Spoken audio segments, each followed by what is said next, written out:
বাংলাদেশের বাইরে পৃথিবীর বিভিন্ন প্রান্তে যেখান থেকে চ্যানেলে দেখছেন আপনাদের সকলকে সাদর আমন্ত্রণ তৃতীয় মাত্রা দেখবার জন্য। প্রিয় দর্শক, সাম্প্রতিক নানা বিষয় নিয়ে কথা বলবার জন্য আমার স্টুডিওতে রয়েছেন দুজন বীর মুক্তিযোদ্ধা।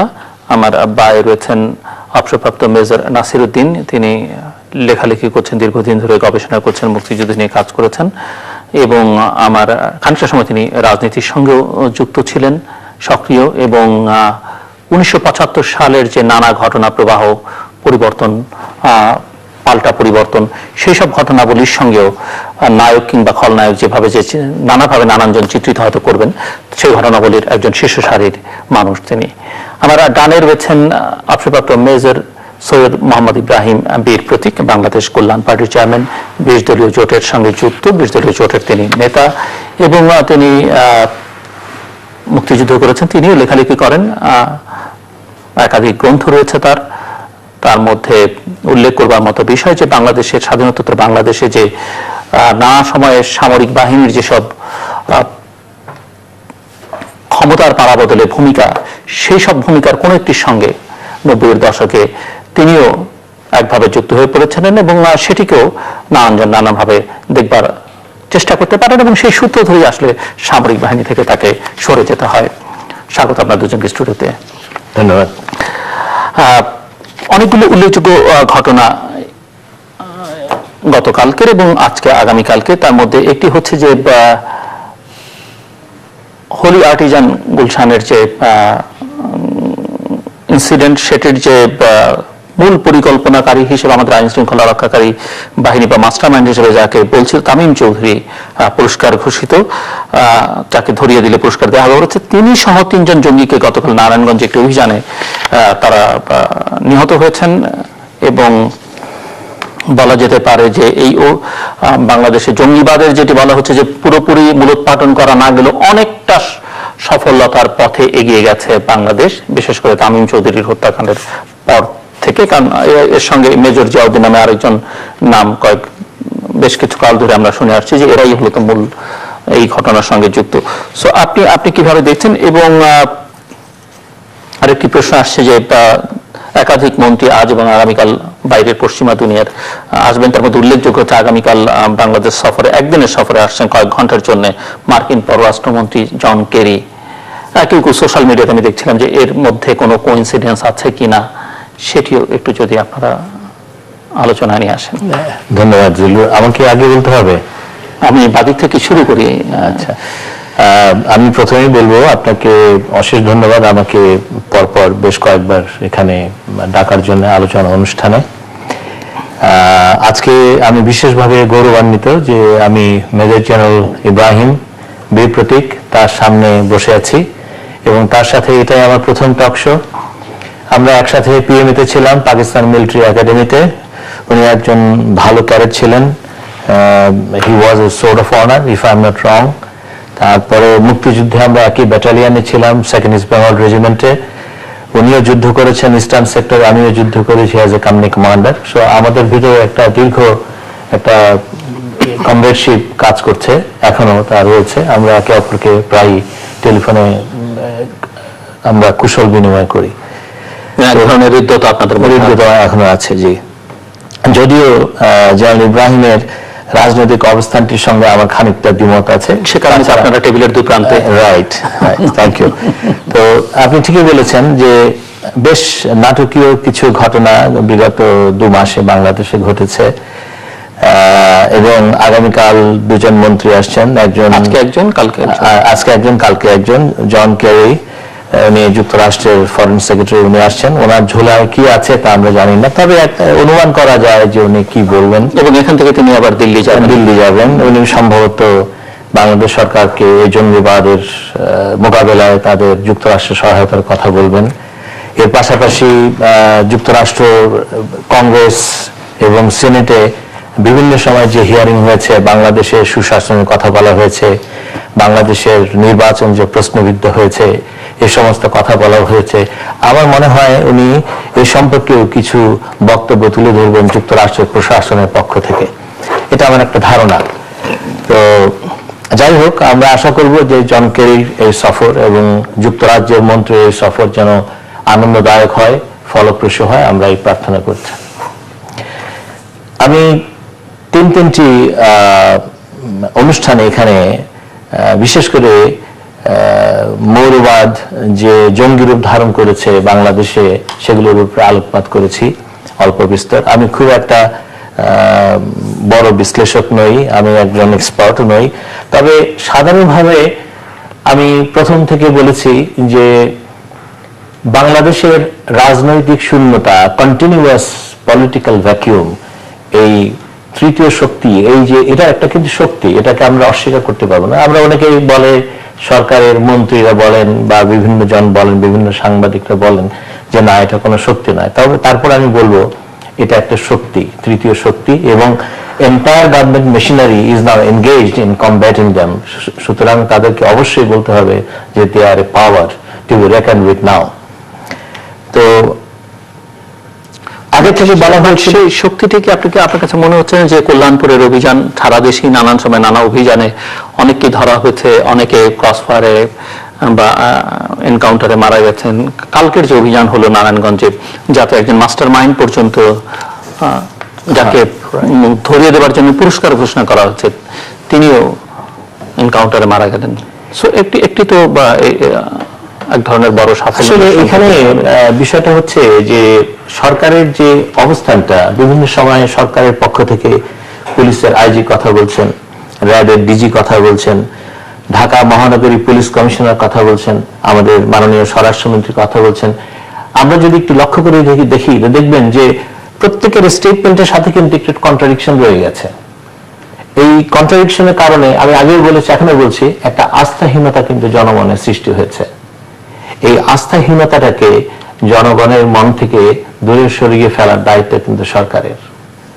এখন আর্টিসান রেস্টুরেন্টে যে অভিযানটি হয়েছে, এটা একেবারেই আমি বলবো যে হ্যাঁ, ইট ওয়াজ এটা একেবারেই এটাকে জায়েজ করা যায়, এইটাকে কাউন্টার, এই যে অভিযানটাকে সেনাবাহিনী যেটা করেছে বা পুলিশ বা র্যাব তাদেরকে সহায়তা করে যে অভিযানটি করেছে, that was in self defence. Yes, alright. আমি বারবার বলছি, আগেও বলেছি, এখনো বলছি যে there has to be a rule of engagement. সরকারকে রুলস অফ এনগেজমেন্ট দিতে হবে, যে কোন অবস্থায় সরকারের আইন শৃঙ্খলা রক্ষাকারী বাহিনী গুলি চালাবে।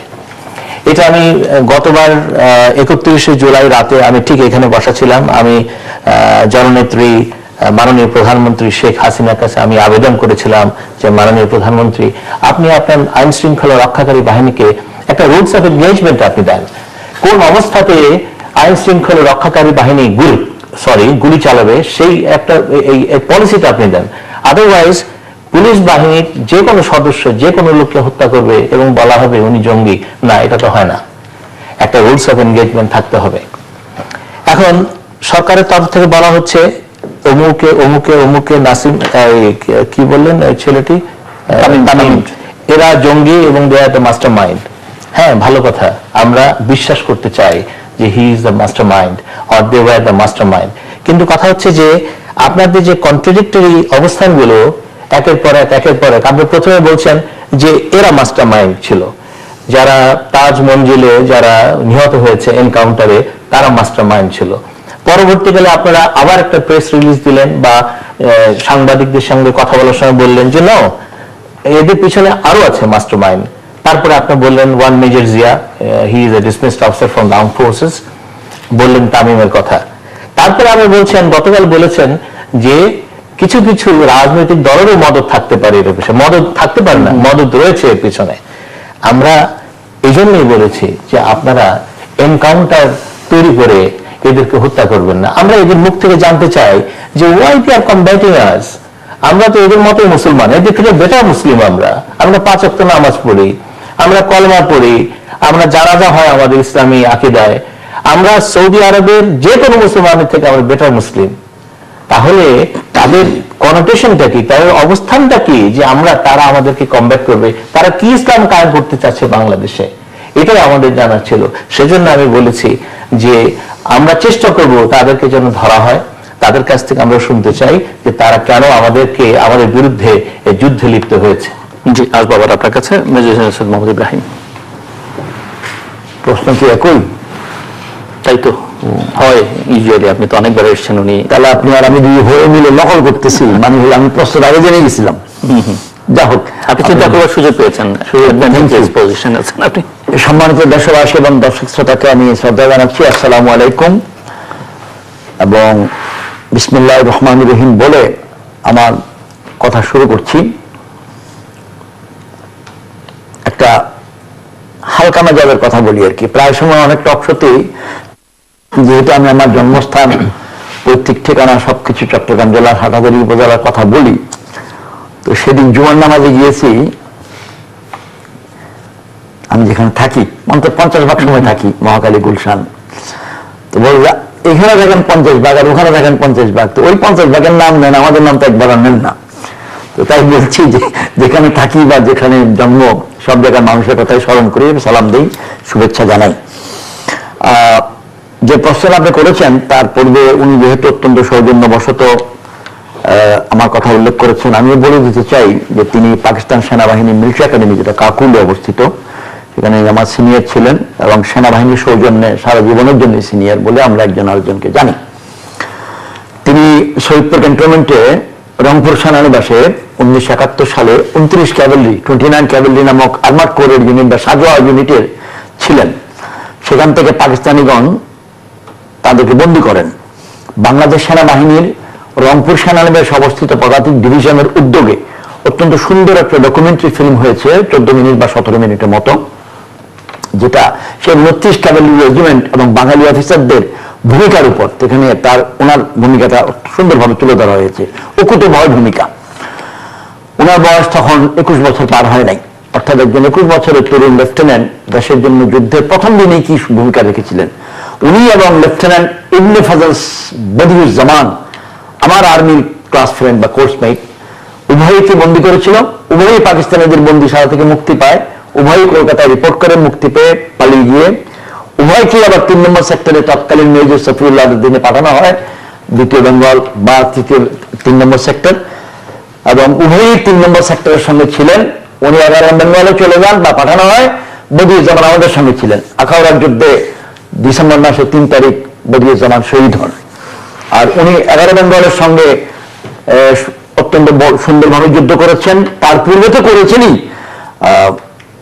2য় বেঙ্গলের ডেল্টা কোম্পানির সঙ্গে কমান্ডার হিসেবে। ইসলামপুর যুদ্ধে, যে যুদ্ধে জেনারেল নাসিম আঘাতপ্রাপ্ত হয়েছিলেন, যে যুদ্ধে জেনারেল সফিউল্লাহ আঘাতপ্রাপ্ত হতে হতে অত্যন্ত নাটকীয় ভাগ্যক্রমে এক ঝাঁক গুলি ওনার পিস্তলের বাটে লেগেছে, শরীরের কোথাও লাগেনি। তো সেই যুদ্ধে অত্যন্ত বলিষ্ঠ ভূমিকা ছিল। ওনাকে খেতাব দিলে আমরা সম্মানিত বোধ করতাম, কিন্তু পদ্ধতিগত ত্রুটিতে অনেক সাহসী যোদ্ধা খেতাব থেকে বঞ্চিত হয়েছে। যেটা বলার জন্য তুলেছি মেজর নাসির সম্বন্ধে বলে, আমি যেটা বলতে চাই, ওনার সঙ্গে আমার রাজনৈতিক অবস্থানের একটা পার্থক্য আছেই। তবে আপনার অবগতির জন্য এবং এই চ্যানেলের মাধ্যমে জানিয়ে দিতে চাই যে বাংলাদেশ কল্যাণ পার্টি ক্ষুদ্র দল, লক্ষ্যবস্তু বড়। আমরা পরিবর্তনের জন্য রাজনীতি, এই স্লোগানটাকে এখনো ধারণ করি এবং 20 দলীয় জোটে যাওয়ার পিছনে আমাদের লক্ষ্যবস্তু ছিল একটাই মাত্র, সেটা হলো যে তখনকার আন্দোলনের ডাক, এবং সেটা এখন থেকে 4-5 দিন আগে 20 দলীয় জোটের বৈঠকে পুনরায় রিপিট করা হয়েছে যে জোটটি আন্দোলনের জন্য গঠিত হয়েছিল এবং লক্ষ্যবস্তু ছিল নির্দলীয় নিরপেক্ষ তত্ত্বাবধায়ক সরকার নামক দাবিটি আদায় করা। এখন 4.5 বছর পর অবস্থানটা কি, সেটা আজকে সময় না, বা আজকে না, যদি আবার কোনোদিন সময় দেন আমি ডাকবো। জাতীয় যে বিষয়টা আপনি তুলেছেন যে জঙ্গিবাদ নিয়ে, এবং পাইকপাড়া নারায়ণগঞ্জ শহরে যে অপারেশনটা হলো, এখন তো কয়েক ঘন্টা আগে বা 24 ঘন্টা আগে ধরেন আনুমানিক, সফল অভিযানের জন্য মাননীয় প্রধানমন্ত্রী ওনার প্রেস কনফারেন্সে কয়েক ঘন্টা আগে ওদেরকে অভিনন্দন জানিয়েছে। আমরা অভিনন্দন জানাবো। ভালো কাজ করলে অভিনন্দন সবাই পাবে। আপনার নিশ্চয় মনে আছে, এখন থেকে 4-5 দিন আগে একজন পুলিশের থানার ওসি মহোদয় একটা ডেড বডির পকেটে 90,000 টাকা পেয়েছিলেন এবং সেই টাকাটা খুঁজে খুঁজে টাকার মালিককে ফেরত দিয়েছেন। তো এই যে একটা ভালো কাজ, এটাকে প্রশংসা কে না জানাবে। আর আমার তো একটা দুর্বলতা পুলিশ বাহিনীর সঙ্গে ছিল, যেহেতু আমি মুক্তিযুদ্ধের সময় পুলিশ সদস্য একসঙ্গে ছিল, আবার পার্বত্য চট্টগ্রামে যে 2-2.5 বছর সংগ্রাম করেছি, যুদ্ধ করেছি দেশের জন্য, সেখানেও পুলিশ বাহিনীর সদস্যগণ সাহসিকতার সঙ্গে করেছেন। সেই জন্য ওনাদেরকে অভিনন্দনটা জানাচ্ছি। তবে আমি ওনার সঙ্গে কণ্ঠ মিলিয়ে বলতে চাই যে দুটো অবস্থান। এখনো তারা যুদ্ধে মারা গেল, এনকাউন্টার ব্যাটলে বা ক্রস ফায়ারে বা গান ব্যাটলে মারা গেল, তাদের কাছ থেকে কিছুই জানতে পারলেন না। আরেক হলো যে তারা জীবিত থাকলো এবং তারা অনেক কিছু যথাযথ জানালো। এর মধ্যে অবস্থান কোনটা ভালো? এখন এখানে আবার বলি, এখন থেকে 5 ঘন্টা 6 ঘন্টা 10 ঘন্টা 12 ঘন্টা আগে 20 ঘন্টা আগে মাননীয় প্রধানমন্ত্রী প্রেস কনফারেন্সে তিনি এই কথাটাই বলেছেন, কিছু লোক আবার মায়া কান্না শুরু করবে এবং বলবে এটাকে মারা বললা কেন। মাননীয় প্রধানমন্ত্রী দেশের সবচেয়ে বড় মুরব্বী, উনি যদি দেশবাসীর সঙ্গে ঝগড়ার মতো কথা বলে তো হইল না। এটা দেশের লোক তো বলতেই পারে, মেজর নাসির যেমন বললেন, বলতেই পারে যে ওরা যদি বেঁচে থাকতো তাহলে ওর কাছ থেকে আমরা কি আরো তথ্য পেতে পারতাম কি পেতাম না। এটা পয়েন্ট, ভেরি ইম্পর্টেন্ট পয়েন্ট। ওদেরকে কোন দর্শনটা উদ্বুদ্ধ করছে দিন ইসলামের এই মহান মর্যাদাকে ভুলুণ্ঠিত করা, এটা আমাদের জানার অধিকার আছে, আমরা জানতে চাই। তাহলে আপনার আবার দমন করার জন্য কিন্তু উপকার হয়। নিরাপত্তার দৃষ্টিভঙ্গি থেকে তো অবশ্যই প্রয়োজন আছে, আর ধর্মীয় দৃষ্টিভঙ্গি থেকেও আছে। জন কেরি নিয়ে আপনি যেটা বলতেছেন, এখন আমি দুষ্টুমি করতেছি না, আমি খালি স্মৃতিচারণ করতেছি। এটা কয় আনার মন্ত্রী সেটা তো জানি না, তবে যথাসম্ভব 16 আনার মধ্যে 15 আনার মন্ত্রী। আপনি নিশ্চয়ই লক্ষ্য করেছেন, কালকে প্রেস কনফারেন্সে প্রধানমন্ত্রীকে একজন সাংবাদিক প্রশ্ন করছিলেন যে এই কেরি তো আপনাকে ফোন করেছিলেন যুদ্ধাপরাধীদের বিচার, একজনের যখন মৃত্যুদণ্ড হয় তার মৃত্যুদণ্ড না দেওয়ার জন্য, তো তিনি তো আসছেন। এদিকে আবার জঙ্গিবাদ নিয়ে নাসির কথা বলেছেন, জঙ্গিবাদ আবার বাস্তবতা হইল যে আমেরিকা এবং চীন 1971 সালে আমাদেরকে সমর্থন দেওয়া তো দূরের কথা, বিরোধিতা করেছে। তাদের জাতীয় স্ট্র্যাটেজি ছিল, জাতীয় নীতি, তাদের তো কিছু করবার। আপনি কি তাদেরকে বাদ দিয়ে চলতে পারবেন? পারবেন না। আপনি কি, ভারত আমাদের পক্ষে ছিল, এখন আমার মূল্যায়নে ভারত আমাদের জন্য অনেক ক্ষতিকারক কাজ করছে। আমি কি আবার এত কিছুর পরে বলবো ভারতকে ছাড়াও আমি চলতে পারবো না? অর্থাৎ পৃথিবীটা কম্প্রোমাইজের জায়গা এবং আপনাকে গিভ এন্ড টেকের উপর আন্তর্জাতিক ক্ষেত্রে চলতে হবে। তো সেই মার্কিন যুক্তরাষ্ট্রের পররাষ্ট্রমন্ত্রী আসতেছে, because they have a very big agenda. তাদের তো পৃথিবীব্যাপী এজেন্ডা আছে, যেখানে তাদের এজেন্ডার মানচিত্রে বাংলাদেশ একটা ছোট্ট জায়গা আছে। আমাদের একদম গুরুত্ব নেয় বললে ভুল, আমাদের গুরুত্ব আছে, এটাও অনেক বেশি গুরুত্ব আছে, এটাও ভুল। তবে একটা বড় প্রয়োজন হলো আমেরিকার নিকট, আমি মনে করি এটাকে আমি সঠিকভাবে ব্যাখ্যা করতে পারছি কিনা জানি না, যে চায়না নামক একটি বৃহৎ শক্তি এবং ভারত নামক একটি উদীয়মান বৃহৎ শক্তির মাঝখানে আপনি বাফারের মতো আছেন, একটা ব্যালেন্সিং ফ্যাক্টরের মতো আছেন। এবং আমেরিকা ভারত এবং চায়নার মাঝখানে আপনার সঙ্গে বন্ধুত্ব রাখতে পারলে তার লাভ আছে। তবে যেহেতু অনেক লোকে বলে আর কি, আমি ইব্রাহিম বলার প্রয়োজন নাই, যে বাংলাদেশের বিষয়টি দেখাশোনা করার জন্য মার্কিন যুক্তরাষ্ট্র নাকি অনেক আগে একটা কন্ট্রাক্ট দিয়ে দিয়েছিল দিল্লিকে, যে তুমি আমার দেখাশোনা করো। এখন সেই কন্ট্রাক্ট দিয়ে দেওয়ার পর সেই কন্ট্রাক্ট কি বাতিল করার জায়গা আছে, সুযোগ আছে কিনা, বা সেই কন্ট্রাক্টের স্থগিত করার সুযোগ আছে কিনা আমি জানি না, কারণ আপনি তো রশিটা ছেড়ে দিয়েছিলেন। এটা বলার পিছনে কারণ ভারত উদীয়মান শক্তি, এটা আমাদেরকে মাথার মধ্যে রাখতেই হবে। ভারতকে ছাড়া আমরা চলতে পারবো না, এটা আমাদেরকে রাখতেই হবে। নিজেদের মর্যাদাকে আমরা রক্ষা করবো, এটা আমাদেরকে চিন্তা করতে হবে। জন কেরি টুকটাক যাই বলে থাকুক না কেন, they are a factor. Still now, they are the largest power or the strongest power in the whole world, followed by China or Russia or both together. এবং এই ক্ষেত্রে ওনারা আগামী নির্বাচন নিয়ে কথা বলতে পারেন, ওনারা মানবাধিকার লঙ্ঘন নিয়েও কথা বলতে পারেন, ওনারা সৌদি আরবের সঙ্গে যে আমাদের জোট হয়েছে সেই জোট নিয়ে কথা বলতে পারেন, ওনারা বাংলাদেশকে এই আহ্বানও জানাতে পারেন ভারত প্রসঙ্গে কি পদক্ষেপ নেওয়া উচিত বা চায়না প্রসঙ্গে কি পদক্ষেপ নেওয়া উচিত। কিন্তু কি আলাপ হবে, কিছু বাণিজ্যিক দিক হয়তো, কিন্তু বাণিজ্যিক দিক তো থাকতেই পারে এবং আছে, কারণ আমরা জিএসপি পাচ্ছি না অনেক দিন ধরে, যেটা আমাদের ন্যায্য প্রাপ্য আমেরিকা আমাদেরকে দিচ্ছে না।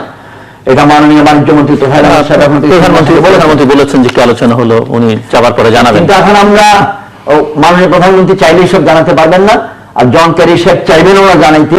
সুতরাং আসলে আমরা একটু অন্ধকার থেকে আমি মেজর নাসির কাছে যাবার আগে আরেকটা প্রসঙ্গে একটু কথা বলে, আপনি ওনাকে পদকের কথা বলেছেন, যেটি পেলে খুশি হতে।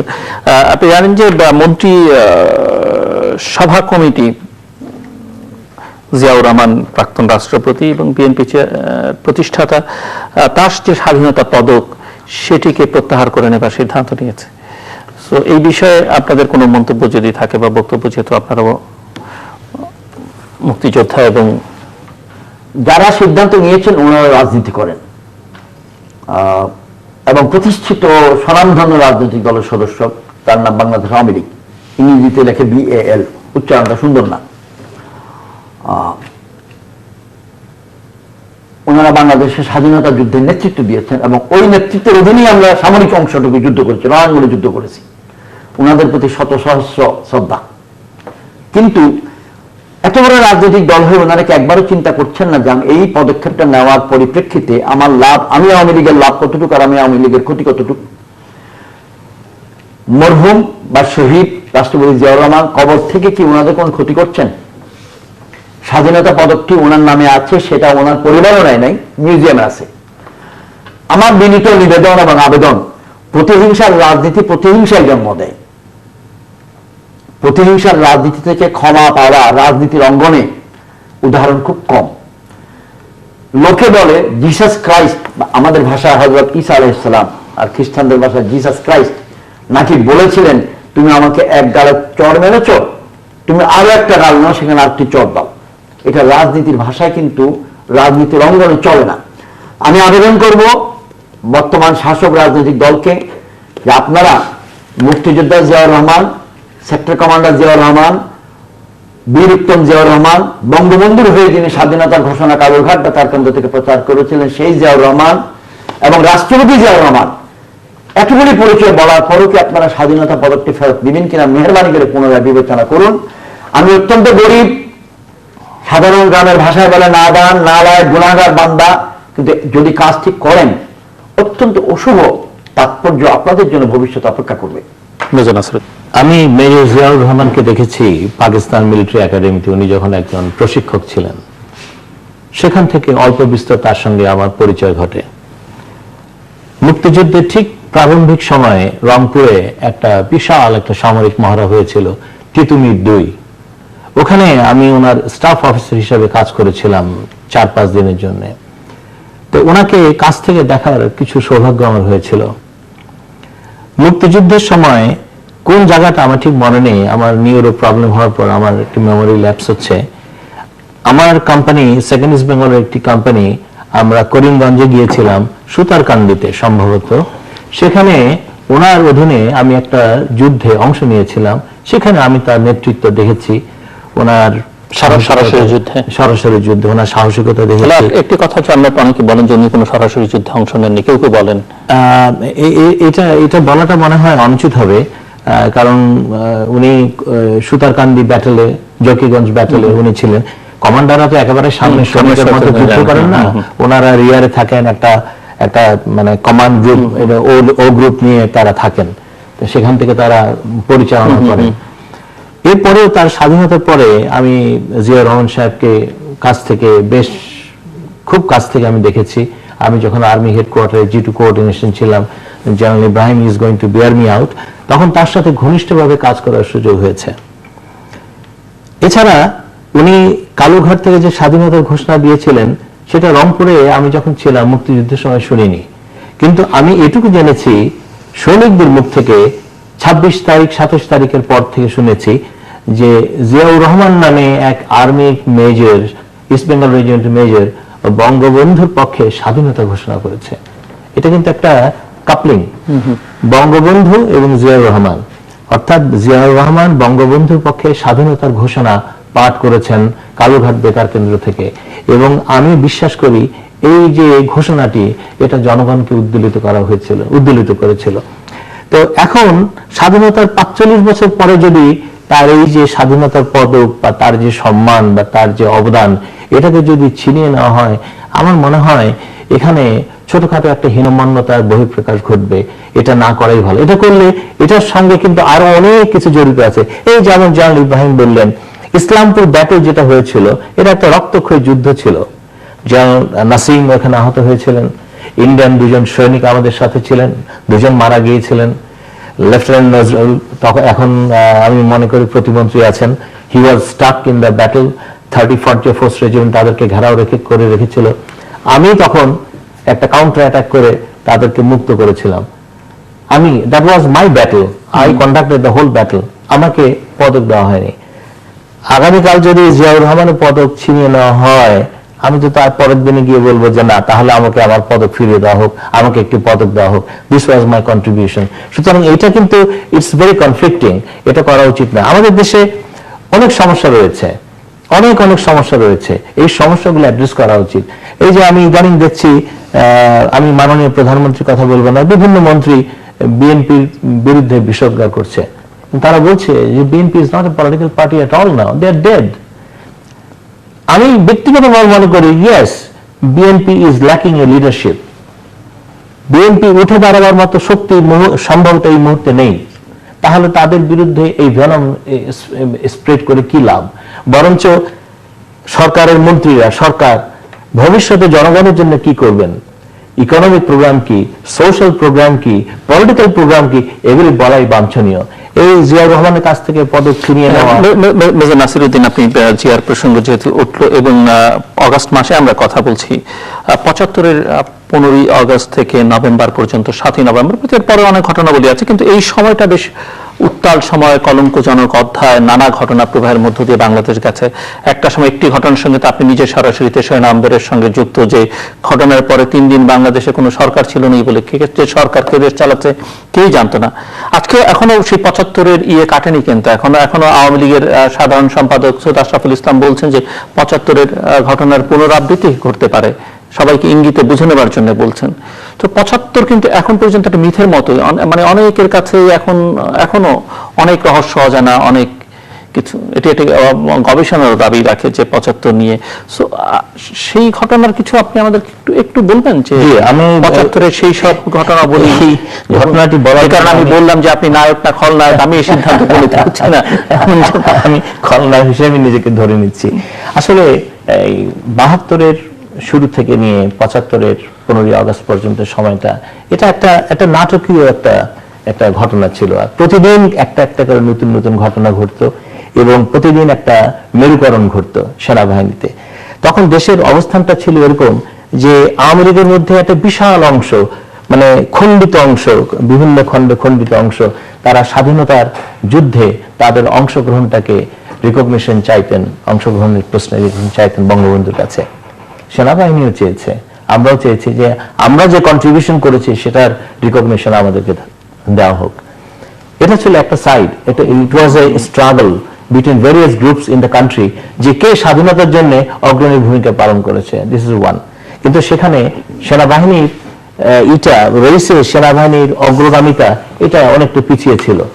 1 2 নম্বর ছিল 1972 সাল থেকে কিন্তু বাংলাদেশে একটা সশস্ত্র একটা আন্দোলনের সূচনা ঘটে।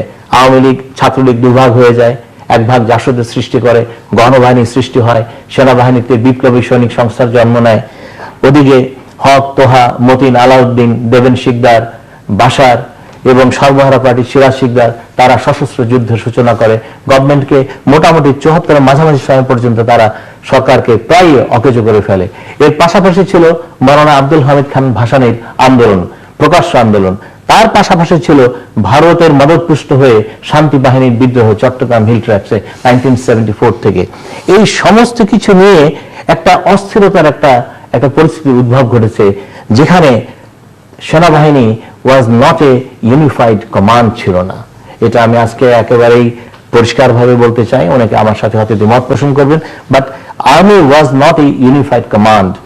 এবং জেনারেল সফিউল্লাহ উনি সেনাবাহিনী, আর সেদিন আমাকে প্রশ্ন করা হয়েছিল আপনি কি বলবেন জেনারেল সফিউল্লাহ একজন অদক্ষ সেনা প্রধান ছিলেন? না, আমি বলবো না। উনি আমার সেক্টর কমান্ডার ছিলেন, উইথ ডিউ রেসপেক্ট, আমি এই কথা তাকে কখনোই বলবো না। তবে সেনাবাহিনীর নিয়ন্ত্রণ জেনারেল সফিউল্লাহ হাতে ছিল না, এতে কোনো সন্দেহ নেই। আমি একটা কথা মনে বলবো যে সেনাবাহিনীতে অস্থিরতা কিন্তু আস্তে আস্তে বাড়ছিল। রিপ্যাট্রিয়েশনের পরে সেনাবাহিনীর অস্থিরতা আরো বেড়ে গেল, কারণ পাকিস্তান থেকে যারা আসছিল তারা মাইন্ডেড, তারা কিন্তু 4 বছর, 3.5 বছর, 3 বছর পাকিস্তানের বন্দী হিসেবে আটক ছিল। এবং এদের অনেকে 1971 সালে স্বাধীনতা যুদ্ধের সময় ভারতের বিরুদ্ধে পাকিস্তানের হয়ে লড়েছে এবং পাকিস্তানের বন্দী শিবিরে এদের কিন্তু ব্রেইনওয়াশ করা হয়েছে যে বাংলাদেশ স্বাধীন হয়নি, ইটস পার্ট অফ ইন্ডিয়া, তোমরা গেলেই দেখতে পাবে। তারা যখন বাংলাদেশে আসলো, রক্ষী বাহিনীকে দেখলো, তাদের ভিতরে মনে হলো আরে কথাগুলো তো সত্য। এবং তারা একদিকে মুক্তি বাহিনীকে বলছে যে তোমরা ডিপ্রাইভড, তোমাদেরকে ডিপ্রাইভ করা হয়েছে। আবার পলিটিক্যাল সার্কেল গিয়ে বলতো এরা বিদ্রোহী, এদেরকে কোনোভাবেই সেনাবাহিনীতে রাখা যাবে না। এই হলো একটা দিক। তারপরে সশস্ত্র বিদ্রোহ, এই সব কিছু মিলে সেনাবাহিনীর অস্থিরতা তুঙ্গে উঠে গিয়েছিল। এবং আমি মনে আছে I was a major, I was a very young major, যদিও আমি কোনো ট্রুপস কমান্ড করতাম না, I was in the army headquarter. কিন্তু আমি মনে হতো যে কোনো দিন একটি ঘটনা ঘটে যেতে পারে, যে কোনো দিন একটি ঘটনা ঘটে যেতে পারে। এর আগে আমি বলছি সম্ভবত 1972 সালের শেষ দিকে বঙ্গবন্ধু তখন ছিলেন ওনার গল ব্লাডার অপারেশন হয়েছিল, উনি বিদেশে ছিলেন। ঢাকার ব্রিগেড কমান্ডার ছিলেন কর্নেল জিয়াউদ্দিন। উনি হলিডেতে লিখতেন। উনি একটা আর্টিকেল লিখেছিলেন হিডেন প্রাইজ, বঙ্গবন্ধুকে কটাক্ষ করে লিখেছিলেন এবং সেই তার পরিণতিতে তিনি চাকরিচ্যুত হন, তিনি চাকরি ছেড়ে চলে যান। আমি তখন বেঙ্গল লান্সার। এখানে একটা কথা বলে রাখা উচিত দর্শকদের জ্ঞাতার্থে, আমি বাংলাদেশের ট্যাঙ্ক রেজিমেন্টের প্রথম কমান্ডিং অফিসার এবং আমি 11 এপ্রিল 1972 সালে এই বেঙ্গল লান্সার রেজিমেন্টে আমি গঠন করি। পরবর্তীকালে 6 মাস পরে মেজর ফারুক, যেহেতু আমার বয়োজ্যেষ্ঠ অফিসার ছিলেন, তিনি এসে কমান্ড গ্রহণ করেন। মেজর কর্নেল ফারুক রহমান 1972 সালে কিন্তু কর্নেল জিয়াউদ্দিন আমার কাছে এসেছিলেন। তখন আমার কাছে ছিল মাত্র 3টি ট্যাঙ্ক এবং 15টি মেশিন গান সজ্জিত জিপ। এবং ওই মেশিন গান সজ্জিত জিপ মানে একটা জিপে 2টা মেশিন গান ছিল, একটা হেভি মেশিন গান, একটা মিডিয়াম মেশিন গান। এবং আমার 450 সৈনিক ছিল যারা ব্যাটল ইনকুলেটেড, মুক্তিযুদ্ধে অংশগ্রহণ করেছে। উনি এসেছিলেন, উনি জিজ্ঞেস করেছিলেন আমাকে প্রথমেই যে on my orders how long are you going to take to move to the city to the key points. আমি বললাম যে আধা ঘন্টা 1 ঘন্টা লাগতে পারে। আমি তখন জিজ্ঞেস করলাম, স্যার এই প্রশ্ন কেন করছেন? 1972-তে, এন্ড অফ 1972। এটা আমার এই বইয়ের মধ্যে আছে, আমি এই বইয়ের মধ্যে লিখেছি। তো আমি বললাম, তারপরে উনি বললেন যে তোমার রেডি হতে কতক্ষণ লাগবে? I said half an hour, and to go to the key points I need another half an hour with 3 tanks and machine gun mounted jeeps. তখন বলল উনি যে on my orders will you be prepared to move? উনি ইংরেজিতে কথা বলতেন বেশি। তখন আমি বললাম যে না sir, I will not do that. Until such time, Army Headquarters will order me, especially Chief of General Staff, who is my boss, he gives me an operational order, only then I will move my tank. Nothing other than that, it's not possible. এটা হবে না। যাই হোক, বঙ্গবন্ধু মিশরে গেলেন, 30টি tank নিয়ে আসলেন। Bangladesh tank বাহিনীর সংখ্যা দাঁড়ালো 33-এ। আমি তখন চলে গেলাম ভারতে উচ্চতর ট্রেনিং এর জন্য। 15ই আগস্ট ঘটনা ঘটে গেল, আমি ভারত থেকে চলে আসলাম, স্বেচ্ছায় চলে আসলাম। ট্রেনিং আমি অসমাপ্ত রেখে চলে আসলাম। আমাকে অন্তরীণ করা হলো যশোরে, ব্রিগেডিয়ার শওকত, তখন পরবর্তীকালে জেনারেল মীর শওকত আলী, উনি আমাকে অন্তরীণ করলেন যশোরে। যাই হোক, অনেক অনুনয় বিনয় করে জেনারেল সফিউল্লাহ তখনও সেনাপ্রধান, আমি ঢাকায় ফিরে আসি। ঢাকায় ফিরে আসার পরেই আমি আর্মি হেডকোয়ার্টার যখন জয়েন করলাম, তখনই বুঝলাম যে একটা ট্রান্সফরমেশন হচ্ছে। ট্রান্সফরমেশনটা কি? নীরবে জেনারেল জিয়ার উত্থান হচ্ছে এবং জেনারেল সফিউল্লাহ দিন ঘনিয়ে আসছে এবং within next 72 hours general Zia টুক ওভার এবং জেনারেল সফিউল্লাহ ওয়াজ রিটায়ার্ড। আমি তখন এই যে দেশের যে পরিস্থিতি, বঙ্গভবনে তখন খন্দকার মুশতাক আহমেদ, ফারুক রশিদ, জালিম নূর, এরা আর্মি কমান্ড করছে। মোদ্দা কথা, আর্মি এবং বঙ্গভবন দুটোই নিয়ে তারা they are controlling the whole power of the country. আমরা তখন দেখলাম যে 1 নম্বর হচ্ছে সংবিধান লঙ্ঘিত হয়েছে, 2 নম্বর হচ্ছে আর্মি চেইন অফ কমান্ড নেই। তো এটা একটা সাংঘাতিক একটা অরাজক অবস্থা এবং আমরা তখন অ্যাপ্রিহেন্সিভ হলাম যে the country is going to go for a disaster. এই প্রথম আমি আজকে খুব গৌরবান্বিত বোধ করছি এটা বলার জন্য, আমি প্রথম জেনারেল খালেদ মোশাররফ, তখন ব্রিগেডিয়ার খালেদ মোশাররফকে বললাম যে স্যার এই ঘটনা কি চলতে দেওয়া যায়?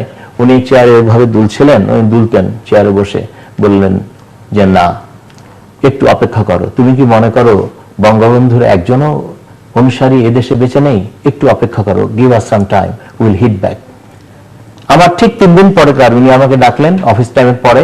উনি বললেন তুমি এক কাজ করো, কর্নেল সাফার ঢাকার ব্রিগেড কমান্ডার, তার সাথে গিয়ে তুমি আলাপ করো বিষয়টা, পুরো বিষয়, and work out A plan যে আমরা কি করে এক্সিকিউট করতে পারি। আমরা প্ল্যানিং করতে গিয়ে, আমি খুব শর্ট করছি, সময় কম, আমরা ছোট করে কি বলছি, আমরা যখন অ্যাসেস করলাম আমাদের পাওয়ার, তখন দেখলাম আমাদের শুধু 2টো ব্যাটালিয়ন আছে আমাদের পক্ষে।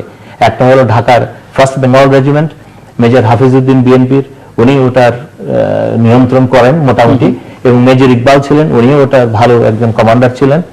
আর 4th east Bengal regiment, general Khaled মোশাররফের রেজিমেন্ট। এছাড়া আমাদের হাতে আর কোনো সৈন্য ছিল না, আমাদের হাতে কোনো স্ট্রেংথ ছিল না। জেনারেল ইব্রাহিম তখন ছিলেন সেকেন্ড ইস্ট বেঙ্গল রেজিমেন্টে, ওনার অধিনায়ক ছিলেন জেনারেল আজিজ, হি ওয়াজ ডুইন্ডলিং, পক্ষেও নাই বিপক্ষেও নাই, এই ধরনের সিচুয়েশন। আমি সেকেন্ড বেঙ্গলে তখন ছিলাম না, আমি সেনাবাহিনীর সদর দপ্তরে চাকরি করছিলাম। ও আই সি, আচ্ছা আমি ভুল বলেছি, সরি। তো যাই হোক, আমি সেকেন্ড বেঙ্গলের অফিসার যুদ্ধ করেছি। আচ্ছা, তারপরে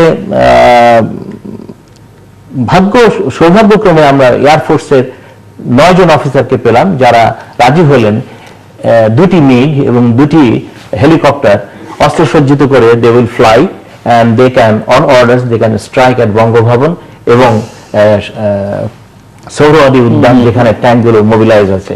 এবং 3 তারিখ সকালে উই মুভড। আমাদের ফার্স্ট প্ল্যান ছিল জেনারেল জিয়াউর রহমানকে বন্দী করা। ফার্স্ট বেঙ্গলের একটা প্লেটুন দেওয়া হলো আমাকে এবং ক্যাপ্টেন হাফিজুল্লাহকে। ক্যাপ্টেন হাফিজুল্লাহ দায়িত্ব ছিল। জিয়ার উত্থানে আপনারা শঙ্কিত ছিলেন কেন? জিনিসটা হচ্ছে chain of command. Ziaur Rahman was still the army chief তখন, Khaled Musharraf was the chief of the general staff. এখন কমান্ডের যিনি 1 নম্বর, তার নেতৃত্বেই কিন্তু সেনাবাহিনী আদেশ নির্দেশ গ্রহণ করে। যেহেতু general Zia was still the chief of staff, তাকে বন্দী না করে, তাকে ক্ষমতাচ্যুত না করে আমরা আমাদের অভ্যুত্থান সফল করতে পারতাম না।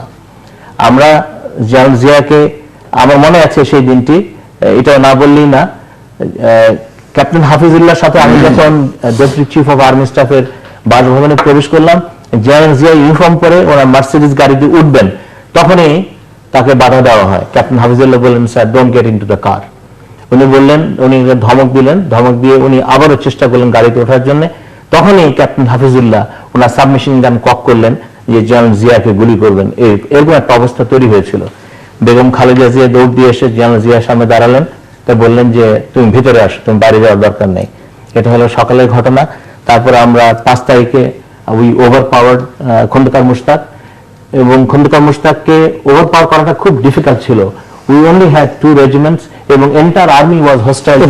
বঙ্গবন্ধুর হত্যাকারীদের তো আপনাদের সময় আপনারাই বাইরে পাঠিয়ে দিলেন। হ্যাঁ, এটা হয়েছিল একটা চুক্তির কারণে, বিকজ যে চুক্তিটা হয়েছিল সেটা হলো খন্দকার মুশতাক ওয়াজ ইনসিস্টিং যে এদেরকে একটা সেফ এক্সিট দিতে হবে। সেফ এক্সিট দিলে উনি আমাদের সাথে আলোচনায় বসবেন এবং ক্ষমতা হস্তান্তর করবেন, এবং সে মতেই আলটিমেটলি ক্ষমতা হস্তান্তর করা হলো। এবং আমরা যে জিনিসটা করেছিলাম, আমরা খন্দকার মুশতাককে অন্তরীণ করেছিলাম, যার বিচারপতি সায়েমকে রাষ্ট্রপতি করেছিলাম, মন্ত্রী পরিষদ ভেঙে দিয়েছিলাম, মন্ত্রী পরিষদ ওয়াজ সাপোর্টিং খন্দকার মুশতাক। এবং সংসদ যেহেতু বঙ্গবন্ধুর কিলিংয়ে তারা কোনো প্রতিবাদ করতে পারে নাই, এবং তাদের অনেকেই সেদিন দরবার কক্ষে ছিলেন 5 তারিখে, তারা খন্দকার মুশতাককে সমর্থন দিয়েছিলেন। আমরা ভয় পাচ্ছিলাম যে তারা যদি কোনো রেজলিউশন নিয়ে ভারতকে বা অন্য কোনো দেশকে আহ্বান জানাতো যে please send your troops, this is an unlawful attempt by some sections of the army, আমরা আমাদেরকে এই গভর্নমেন্টকে আপনারা সিকিউর করুন। সেই অবস্থা অ্যাপ্রিহেন্ড করেই কিন্তু আমরা সংসদ ভেঙে দিয়েছিলাম। আমরা সংবিধান আমরা স্থগিত করেছিলাম এবং 90 দিনের মধ্যে একটা নির্বাচন ঘোষণা করেছিলাম। That is our achievement. তারপরেও আমরা এই আমাদের নির্বাচিত করা প্রেসিডেন্টের অধীনে আমাদেরকে বিচারের মুখোমুখি হয়েছে, এবং আমাদের অনেকেই অনেকে ফাঁসির আদেশও দেওয়া হয়েছিল। আপনাদের নির্বাচিত করে প্রেসিডেন্ট সায়েম, হ্যাঁ, উনি বিচারপতি সায়েম, জি, নির্বাচিত না, মানে মনোনীত, ওনারা নির্বাচন করেছেন, আমরা নির্বাচন করেছিলাম। তো বিচারে আপনারা ব্যর্থ হলেন কোন জায়গায়? মানে এক লাইনে যদি আপনি আমাকে বলেন ব্যর্থতার জায়গা কোথায়? ব্যর্থতার জায়গাটা হলো যে, কারণ ওই 3 দিন তো আসলে আপনারা অনেক কিছু করেছেন, আপনি বললেন, মানুষ তো জানতো না আসলে কি আছে। আসলে আমাদের শক্তিটা ছিল কম। একটা ছিল যে শক্তিটা ছিল খুব কম। 2 নম্বর ছিল আমরা যদি খুব ডিসাইসিভ ওয়েতে যেতে পারতাম প্রথম থেকেই, তাহলে হয়তো আমরা টিকে যেতাম, কিন্তু আমরা ডিসাইসিভ ওয়েতে যাইনি। আমরা ওই একটা কনফ্লিক্টের ভয়ে আমরা যেতে পারিনি ডিসাইসিভ কোনো অ্যাকশনে। যেমন 5 তারিখ খন্দকার মুশতাককে, জিয়া বোধহয় আর্মির মধ্যে ওই সময় বরাবরই খুব পপুলার ছিলেন, বিশেষ করে সোলজারদের মধ্যে। আমি বলবো যে সামরিক বাহিনীর মধ্যে জিয়াউর রহমানের একটা পপুলারিটি ছিল। ওই যে স্বাধীনতার ঘোষণা বঙ্গবন্ধুর পক্ষে উনি দিয়েছিলেন, সেই কারণে ওনার একটা পপুলারিটি ছিল। কিন্তু 5 তারিখ সন্ধ্যার সময় কিন্তু খন্দকার মুশতাক উনি নিহত হতেন। কারণ আমরা যখন দরবার কক্ষে দরজা ভেঙে প্রবেশ করি, তখনই কিন্তু প্রথমেই মেজর ইকবাল খন্দকার মুশতাককে হিট করে, ওনার পা দিয়ে হিট করে। তার ফলে খন্দকার মুশতাক কিন্তু চেয়ার থেকে 3-4 গজ দূরে পড়ে যায়, এবং ক্যাপ্টেন দীপক তখন তার সাবমেশিন গান কক করে বুকের কাছে নিয়ে গেছে খন্দকার মুশতাককে গুলি করবে। তখন এই জেনারেল উসমানী ওনার উপরে উপর হয়ে পড়ে গিয়ে বলছে please don't do it, no bloodshed, no bloodshed. এই তখনই আমরা ভবিষ্যতে আরো বিস্তারিত আপনার কাছ থেকে শুনবো। জেনারেল ইব্রাহিম, ইতিহাসের এই অধ্যায় আপনি তখনও সামরিক বাহিনীতে ছিলেন, কিন্তু হয়তো নায়ক, খলনায়ক হয়তো হয় ওই সময়টা তো হয়নি, কারণ আপনার বিয়ে আপনাকে বাঁচিয়ে দিয়েছিল, আমি রাইট? আমি 75-এর কোনো কিছুতেই নায়ক না, খলনায়ক না, মহানায়ক না, দুঃস্বপ্নের নায়ক না। ঘরে ঘরে হয়তো নায়ক ছিলেন। আমি ঘরের ভেতরে, বাস্তবতা হলো যে আমার বিয়ে কথাবার্তা চলছিল তখন পারিবারিক ভাবে, তো সেই জন্য মনোযোগটা ওদিকে ছিল। তা না হলে ওরা সবাই তো আমরা ব্যাচেলার একসঙ্গে থাকতাম, ওরা কি করছে না করছে প্রায় চোখের মধ্যে আসে, এই তুই আসবি না, তুই আয়, দেখা কর, এই শুরু হয়ে গেল ইত্যাদি। আমি দূরে ছিলাম। মহান আল্লাহ তাআলা সকল কিছু নিয়ন্ত্রণ করেন এবং মাননীয় প্রধানমন্ত্রী 5 বছর আগে 29শে জুন সন্ধ্যা 7:30টায় এই আয়াতটি পবিত্র কোরআন শরীফ থেকে পার্লামেন্টে পড়ে শুনিয়েছেন। তো আপনি ওই দুটো কথা একটু ভুলে যাওয়ার আগে বলে নেই। এক হলো যে মেজর নাসির বা আমরা স্বাধীনতা যুদ্ধের যে প্রজন্ম, যারা যোদ্ধা, সেই প্রজন্মের মধ্যে আমরা কনিষ্ঠ অংশে, আমাদের নিজেদের বয়স তখন অনেক ছোট, আমাদের থেকে চাকরিগতভাবে কনিষ্ঠ আছে 1971 সালের অক্টোবর মাসের 9 তারিখ যারা কমিশন পেয়েছিলেন সেই মুক্তিযোদ্ধা ব্যাচ, এবং 1972 সেপ্টেম্বর মাসের 5 তারিখ যারা কমিশন পেয়েছিলেন, আগস্ট মাসে যারা কমিশন পেয়েছিলেন সেই মুক্তিযোদ্ধা ব্যাচ। তো আমরা সবাই বন্ধু বান্ধবের মতো সমসাময়িক একদম, 72, 71 এবং আমার কমিশন 70-এ, ওনার কমিশন 70-এ। আমাদের বয়স, চলাফেরা সব মিলে আমরা সবাই আসলে একদম বন্ধুর মতো। বলার পিছনে কারণটা হলো জ্যেষ্ঠরা কিন্তু হয় পরলোকগত, নয় স্মৃতিতে বিগত। তো আমাদের বয়ান, আমাদের ভাষ্য লিখে রাখা ভালো। মেজর সৈয়দ নাসির উদ্দিন অনেক বই লিখেছেন, ইতিহাসের স্বার্থে বলে রাখতেছি যে ওনার অংশটা এখানে ব্যাখ্যা করার টাইম নেই। মিশ্র কথন নামক যে পুস্তকটা আমি লিখেছি, আমি ইতিহাসের এই গুরুত্বপূর্ণ অধ্যায়গুলো এবং আমার মন্তব্য সহ বিশ্লেষণ সহ আমি সেখানে দিয়ে রেখেছি, সম্মানিত পাঠক সবাই ব্যবহার করতে পারেন। আর আরেকটা বইয়ের রেফারেন্স দিতেই হবে, আগামী দিনে আপনার ডাকবেন ইনশাআল্লাহ, আল্লাহ আপনাকে হায়াত দারাজ করুক যেন ডাকেন। পার্বত্য চট্টগ্রাম নিয়ে গুরুতর একটি সমস্যা যাচ্ছে। পার্বত্য চট্টগ্রাম ভূমি কমিশন আপিল, যে ভূমি আপিল কমিশন সেটা পুনর্গঠন হয়েছে, একটা মারাত্মক সংকটের অবস্থা সৃষ্টি হয়েছে। আমি সেটা আপনার সামনে আলোচনা করতে চাই, ঝগড়াঝাটি না, ভবিষ্যতে, আজকে না। ওই বইটা হচ্ছে পার্বত্য চট্টগ্রাম শান্তি প্রক্রিয়া সংক্রান্ত, মওলা ব্রাদার্সের, আর ওইটা অনন্যার। যেগুলো বলছিলাম, আপনি বললেন আপনার সফল হলেন না কেন, উনি বললেন যে ইতিহাস থেকে বর্তমানে আসতে চাই, এটুকু বলে একটু সুযোগ দিয়ে আর কি। তো অনেকক্ষণ সময় গেছে, তো উনি বললেন যে আমাদের শক্তি কম ছিল আর আমরা ডিসিসিভ করে অ্যাকশনে যেতে পারিনি। বাস্তবতা হলো আমার রাজনৈতিক অবস্থানের সঙ্গে ওনার অবস্থান পার্থক্য আছে কিনা সেটা উনি বলুক বা আপনি বলেন বা দেশবাসী বলবে। বাস্তবতা তখনকার আমাদের মেজর জেনারেল জিয়াউর রহমান বীরোত্তম, সেনাবাহিনীর প্রধান, নভেম্বর মাসের 2 তারিখ দিনের শেষে সারা রাত যাওয়ার পর ভোর যখন ওনারা ওনাকে গ্রেপ্তার করলেন, এটা মারাত্মক একটা ভুল কাজ করেছিলেন। কিন্তু ওনার প্রয়োজনীয়তাটাও উনি ব্যাখ্যা দিয়েছেন। কিন্তু সবসময় সামরিক প্রয়োজনীয়তা জনগণের আবেগের সঙ্গে সংগতিপূর্ণ হয় না, সৈনিকগণের আবেগের সঙ্গে সংগতিপূর্ণ হয় না। এটা ওনারা তো তখন বিপ্লবটা করে, ব্রিগেডিয়ার জেনারেল খালেদ মোশাররফের নেতৃত্বে বিপ্লবটা করে ওইটাকে সাস্টেইন করার কাজে ব্যস্ত হয়ে গেলেন। বাকি কি হচ্ছে এটা কিন্তু মনিটর করা খুব ডিফিকাল্ট ছিল। বাকি ছিল এই যে জিয়া রহমান সাহেবকে গ্রেপ্তার করার কারণে সেনাবাহিনীর একদম অ্যাকুরেট না, বহু অংশ, বৃহদের উপর বৃহৎ অংশই ওনাদের বিপ্লবের বিরুদ্ধে চলে গেল। দ্বিতীয় হইল যে ওনাদের বিফল হওয়ার কারণ উনি হয়তো সময়ের অভাবে বলতে পারেন নাই। আমরা আগামীতে নভেম্বরে আমি রাইটে বলবো না, দেখেন আসবো, আমি রাইটে বলবো না, রনও বলবো না, কিন্তু জনগণের মনে 5 তারিখ সকালে 10টার পর থেকেই একটা পারসেপশন এসে ধারণা সৃষ্টি হয়ে যায় যে এই কুটা বোধ হয়, as he very rightly said, যে অত্যন্ত মাননীয় সেক্টর কমান্ডার, সাহসী যোদ্ধা ব্রিগেডিয়ার জেনারেল খালেদ মোশাররফ, যিনি আঘাতপ্রাপ্ত হয়েছিলেন গোলাঘাটের যুদ্ধে, উনি বলেছিলেন যে বঙ্গবন্ধুকে পছন্দ করে না এমন লোক তো না, আছে, অপেক্ষা করো, বলেছেন না নাকি? ঠিক ওইটার সূত্র ধরেই বলতে চাচ্ছি যে নভেম্বর মাসের 5 তারিখ ওনাদের বিপ্লবের 3য় দিনে ঢাকা মহানগরীতে ঘটনা হয়ে গেল এই কুটা ভারতপন্থী কু, আওয়ামী লীগকে পুনরায় ক্ষমতা বসানোর জন্য কু। এটা কি রাইট ছিল না রং ছিল? সেটা তো মোটেই যাচ্ছে এক মিছিলের কারণে, যে মিছিলটাতে নেতৃত্ব দিয়েছিলেন খালেদ মোশাররফ সাহেবের ভাই এবং মা। তাহলে এখানে কি একটা প্রশ্ন কি করা, একটা সেকেন্ড, একটু এটা জনগণের জন্য বলছি, 1 সেকেন্ড প্রশ্ন রাখছেন আর কি আপনার জন্য। আওয়ামী লীগ আওয়ামী লীগকে পুনরুত্থান করা তার জায়গায় এটা কি ভারতপন্থী হবে? আওয়ামী লীগ ভারতপন্থী কোন দল, ভারতের কোন দল? মন্তব্যতে আমি যাবো না, কারণ আমি তো 1975-এর কথা বলতেছি, আমি কল্যাণ পার্টির চেয়ারম্যান 2016 সালের আগস্টের কথা বলতেছি না। ওকে, তো সেটা এই জন্য ওনাদের একটা জনগণের সম্মতির বিপক্ষে গেছে। আর উনি অত্যন্ত সুন্দর কয়েকটা কথা তুলে ধরেছেন, তার জন্য ওনাকে অভিনন্দন। চাক্ষুষ সাক্ষী মেজর ইকবাল মারা গেছেন, আর প্রথম ইস্ট বেঙ্গল রেজিমেন্ট যাদের কথা বললেন, সেই রেজিমেন্টের যিনি কমান্ডিং অফিসার ছিলেন actually lieutenant colonel Mohammad Motiur Rahman Bir Protik, উনি আমার আপন বড় ভাইরা, বর্তমানে মরহুম। তো ইতিহাস শোনার সৌভাগ্য আমার হয়েছে ওনার মুখ থেকেও, যে কি হয়েছিল, কেমনে করেছেন ইত্যাদি। আর ইকবাল অত্যন্ত ঘনিষ্ঠ বন্ধু সুলভ ছিল। উনি অত্যন্ত দারুণ কথা তুলে ধরেছেন যে খন্দকার মোস্তাক আহমেদকে রাজনৈতিক সমর্থন, সহায়তা এবং খুঁটির মতো শক্তি দিয়ে, সাপোর্ট দিয়ে, বর্তমান সরকারকে যেমন ভারত সরকার সাপোর্ট দিয়ে রেখেছেন, ঠিক সেরকম খন্দকার মোস্তাক আহমেদকে কে সাপোর্ট দিয়েছিলেন? আওয়ামী লীগের নেতৃবৃন্দ এবং মেম্বার অব দি পার্লামেন্টগণ ওই আমলের। আর দ্বিতীয় একটি দারুণ গুরুত্বপূর্ণ কথা বলেছেন যে ওই 5 তারিখে আমাদের ভয় হয়েছিল, আমাদের মানে মেজর নাসির উদ্দিন এবং ওনাদের সাধারণ বাংলা জলিল লেখকের ভাষায় মেজর নাসির গং, ওনাদের মনে একটা ভয় ছিল কি, যে যদি আবার দিল্লিকে ফোন করে বলে যে তোমরা আসো, এখানে একটা একদল দুষ্ট ছেলে কি জানি করতেছে, তোমরা একটু সামলাই দাও।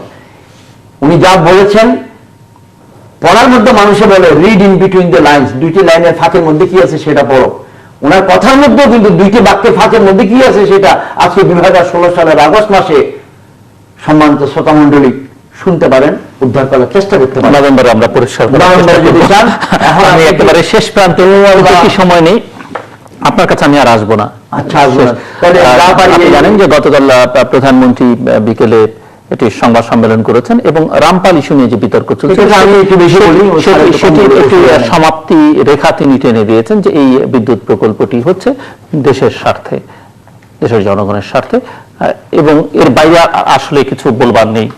তো আপনার যদি কিছু বলবার থাকে। আমার কিছু বলার আছে এবং ওখান থেকে সময়টা আমি ধার নিয়ে নিচ্ছি, যাই বলতেন আমাকে না, কিন্তু ওখান থেকে আমার শুনতে হবে। ওনার থেকে আজকে শুনলেন না, নভেম্বরে শুনেন রামপালের অবস্থা কি দাঁড়ায় দেখবেন। আজকেই শুনবো আমি সংক্ষেপে, কারণ আমি আপনার সঙ্গে একটু দুষ্টুমি না করলে না আর কি। রামপাল নিয়ে মাননীয় প্রধানমন্ত্রী এই যে আজকে গতকালকে যুগান্তরের সংবাদ আছে, রামপাল অর্থায়ন যেন বন্ধ করা হয় ভারতীয় এক্সিম ব্যাংকে অনুরোধ। মাননীয় প্রধানমন্ত্রীর 1 ঘন্টা 20 মিনিট বা 22 মিনিটের সংবাদ সম্মেলন আমরা শুনেছি অনেকে, এবং আমি নিজেও শুনেছি। এবং মাননীয় দেশনেত্রী বেগম খালেদা জিয়া যে সংবাদ সম্মেলন করেছেন সেখানে 20 দলীয় জোটের একটি শরিক দলের প্রধান হিসেবে আমি নিজে উপস্থিত ছিলাম। তার উভয় নেত্রী, একজন সাবেক প্রধানমন্ত্রী এবং একজন বর্তমান প্রধানমন্ত্রীর ভাষণ মনোযোগ সহকারে শোনার সৌভাগ্য হয়েছে। বিএনপি যদি তার অবস্থানটা পরিষ্কার না করতো তাহলে বলতেন অবস্থান পরিষ্কার করে না কেন, খালি ইলেকশন আর এমপি মন্ত্রী হওয়ার জন্য, ক্ষমতায় যাওয়ার জন্য চিল্লায়, জনগণের কথা বলে না কেন? জনগণের কথা বললে বলবেন যে ওদেরকে বামপন্থীদের, বাম দলগুলোকে সমর্থন দিচ্ছে বিএনপি। তো বিএনপি যাবে কোথায়? তাহলে মাননীয় প্রধানমন্ত্রীর দৃষ্টিভঙ্গিতেই ভুল আছে। This is one. সেকেন্ডলি, মাননীয় প্রধানমন্ত্রী তথ্য দিতে চেষ্টা করেছেন, ধন্যবাদ। বেগম খালেদা জিয়া তথ্য দিয়েছেন, ধন্যবাদ। কোনটা ভালো আর কোনটা মন্দ বোঝার শক্তি আমাদের সবার তো নাই। মাছরাঙা টেলিভিশনের জনাব কি নাম বলেন তো ভাইজান? মাছরাঙা টেলিভিশনে যিনি প্রশ্ন করেছিলেন, রেজওয়ানুল হক। রেজওয়ানুল হক, উনি এরকম সুন্দর একটা কথা বলতে গিয়ে যে ধমক ধমক খাইলেন, মনে হয় যেন ওনার সঙ্গে ঝগড়া লেগে যায়। উনি বলছিলেন প্রধানমন্ত্রী সমাজসুলভ ভাষায় কথা বলে একটা তথ্যের রিকনসিলিয়েশন দরকার। তথ্যের রিকনসিলিয়েশনটা প্রস্তাব দিয়েছে দেশবাসীর উপকারার্থে। একটি প্রস্তাব মাননীয় প্রধানমন্ত্রী অ্যাভয়েড করে গেছেন। বাংলাদেশের পিডিবির শেয়ার হচ্ছে 15%, ইনভেস্টমেন্ট 15% ইনভেস্টমেন্ট বাংলাদেশের পিডিবি। ভারতের কোম্পানি ইনভেস্টমেন্ট 15%, তাহলে 30% গেল ইনভেস্টমেন্ট। বাকি ইনভেস্টমেন্ট 70% ভারতের এক্সিম ব্যাংক থেকে, যেটা গতকালের যুগান্তর এবং অনেক পত্রিকা হেডলাইন, এক্সিম ব্যাংকে পৃথিবীর লোক বলতেছে খবরদার এক্সিম ব্যাংক তুমি এখানে ফান্ডিং করবা না। সেই এক্সিম ব্যাংক থেকে লোন নেওয়া হবে, এটা ভারত সাহায্য করতেছে না, একটা ব্যাংকের বাণিজ্যিক লোন। ভারত সরকার যে লোনগুলো দেয় এক্সিম ব্যাংকের মাধ্যমে, এটা তো সাহায্য না, এটা তো লোন, এবং সুদ নেবে, সুদ এবং আসলে কাবলিওয়ালাদের মতো ফেরত নেবে। তো লোন দিলে তো মুক্তিযুদ্ধে সাহায্য করেছেন, তার যেমন আপনি সুদ এবং আসলে ফেরত দিতে চাচ্ছেন, এরকমই নেবে। আমি যেটা বলতে চাচ্ছি, লোন দিলে তো সুদ সহই নেবে। ওয়ার্ল্ড ব্যাংক থেকে লোন নেন, আমার এটা শেষ করতে দেন না। আপনি যদি এমনি কথা বলেন, আমি প্রধানমন্ত্রীর মতো 23টা ডিগ্রি আপনার, এখন আমি যেটা বলছি এখন যেটা বলতে হ্যাঁ, এখন প্রশ্ন করেছিলাম আমি প্রধানমন্ত্রীকে, প্রশ্নটা ছিল আনিস আলমগীরের বিখ্যাত বাগদাদ যুদ্ধের বিখ্যাত সাংবাদিক ভাই, যে ওরা যে 50% প্রফিট নিবে এটা ব্যাখ্যা দেন। মাননীয় প্রধানমন্ত্রী সেটা এড়াই গেলেন। কিন্তু কথাটা হলো এই, আপনি যে বিখ্যাত সাংবাদিকের কথা বললেন তিনি সেখানে বলেছেন যে আমি কনভিন্সড মাননীয় প্রধানমন্ত্রী আপনার উত্তর। ওনার প্রশ্নটা উনি অর্ধেক করতে পেরেছিলেন, মাননীয় প্রধানমন্ত্রী অর্ধেক উত্তর দিয়েছেন অন্য খাত থেকে। তার মানে প্রধানমন্ত্রী এখানে বলতেই হয় যে ভারতীয় কোম্পানি আপনাকে, ভারতীয় ব্যাংক আপনাকে লোন দেবে, সেই লোন শুধু আসলে ব্যাংকের নিয়মে ফেরত দিবে, কিন্তু 50% মালিকানা ভারতীয় কোম্পানির, 50% মালিকানা বাংলাদেশি কোম্পানির, কিন্তু প্রফিট নেওয়ার সময় অর্ধেক নিবে ভারত, অর্ধেক নিবে বাংলাদেশ। লোন যেটা নিচ্ছেন এক্সিম ব্যাংক থেকে সেটা গ্যারান্টার হচ্ছেন আপনি। মানে প্রধানমন্ত্রী বলছেন এটাতে কোনো চিন্তার কিছু নেই, লোন নিলে গ্যারান্টার হতে হয়। আপনি যেহেতু 50% মালিকানা, আপনি যেহেতু 50% প্রফিট নেবেন, আপনি কেন গ্যারান্টার হবেন না? গ্যারান্টার হওয়া উচিত ছিল 50% ইন্ডিয়ান গভর্নমেন্ট, 50% বাংলাদেশ গভর্নমেন্ট। সেখানে মাননীয় প্রধানমন্ত্রী এটাকে পুরো ডিফেন্ড করে গেলেন, এরা গেলেন, এদিক ওদিক বলে বলে চলে গেলেন। ওনার অন্যান্য অনেক প্রশ্ন সোজা সরল, আমি অভিনন্দন জানাবো, মাননীয় প্রধানমন্ত্রীকে সালাম দিব, দেশের থেকে যেমন সালাম দিয়েছি ওনার স্টেট ফরওয়ার্ড কথার জন্য ওনাকেও দিব, কিন্তু এই জায়গাটা উনি কিন্তু অ্যাভয়েড করে দেশবাসীকে ফাঁকের মধ্যে রেখে দিয়েছেন। আরেকটা কথা উনি বলতে গিয়ে রাজনীতি টেনে নিয়ে আসছেন খামাখাই, শেষ করতে হবে, রাজনীতি টেনে নিয়ে আসছেন খামাখাই। সেটা হলো ওই বারবার দেশের আভ্যন্তরীণ রাজনীতির সঙ্গে বিদেশি রাজধানীগুলার সম্পর্ক উনি গড়ে তুলতে চেষ্টা করেন। উনি কেন ভুলে যান যে আরেকজন তো আপনাকেও গাড়ি দিতে পারে, আপনাকে এরকম বলতেই পারে। আমি আপনার রামপালের উত্তরটা এখানে শেষ করতেছি। রামপাল বাংলাদেশে জাতিটাকে ডিভাইড করার অনেক অজুহাত বা কারণ আছে। একটি নতুন যুগ হলে গত 3 মাস যাবত, সেটার নাম রামপাল বিদ্যুৎ কেন্দ্র নিয়ে বাংলাদেশ ভাষী 2 ভাগে বিভক্ত। আমি বিদ্যুৎ চাই, আমি কয়লা দিয়ে বানানো বিদ্যুতের কেন্দ্র চাই, কিন্তু সুন্দরবন ধ্বংস করার যে পরিকল্পনা আমি তার বিরোধিতা করি। আপনি যেহেতু ওনাকে দিয়ে দিয়েছেন, আমার কিছু করবার নেই। আমি জাস্ট টেক 1 মিনিট। আমি খুব টেকনিক্যাল কোনো লোক নই এই তাপ বিদ্যুৎ উৎপাদন প্রশ্নে বা কয়লা বিদ্যুৎ উৎপাদন প্রশ্নে। তবে আমি একটা কথাই শুধু বলবো, জননেত্রী শেখ হাসিনা, আপনি বঙ্গবন্ধুর কন্যা, you are bearing a legacy of Bangabandhu. আপনি দেশের প্রধানমন্ত্রী, আপনি জননেত্রী। আমরা যারা বা এদেশের মানুষ এই যে প্রতিষ্ঠান যেটা হতে যাচ্ছে প্রজেক্টের বিপক্ষে যে কথাগুলো বলছেন, এগুলোর মধ্যে আমি মনে করি অনেক মেরিট আছে। আপনি অনুগ্রহ করে, বিনয়ের সঙ্গে বলছি আপনাকে, আপনি অনুগ্রহ করে এই বিষয়গুলি খতিয়ে দেখে আবার এটা পুনর্বিবেচনা করবেন। ধন্যবাদ জিল্লুর। দর্শক, অনুষ্ঠানের শেষ প্রান্তে আমরা তোমাদের সম্পর্কে আপনার শুক্রবার বাংলাদেশ মারা দুটোই, বুধবার দুপুর 11:30 এবং শুক্রবার দুপুর 1:05 দেখবার আমন্ত্রণ রইল। অবসরপ্রাপ্ত মেজর জেনারেল সৈয়দ মোহাম্মদ ইব্রাহিম প্রতীক এবং অবসরপ্রাপ্ত মেজর নাসিরউদ্দিন, অসংখ্য ধন্যবাদ আপনাদের দুজনকেই।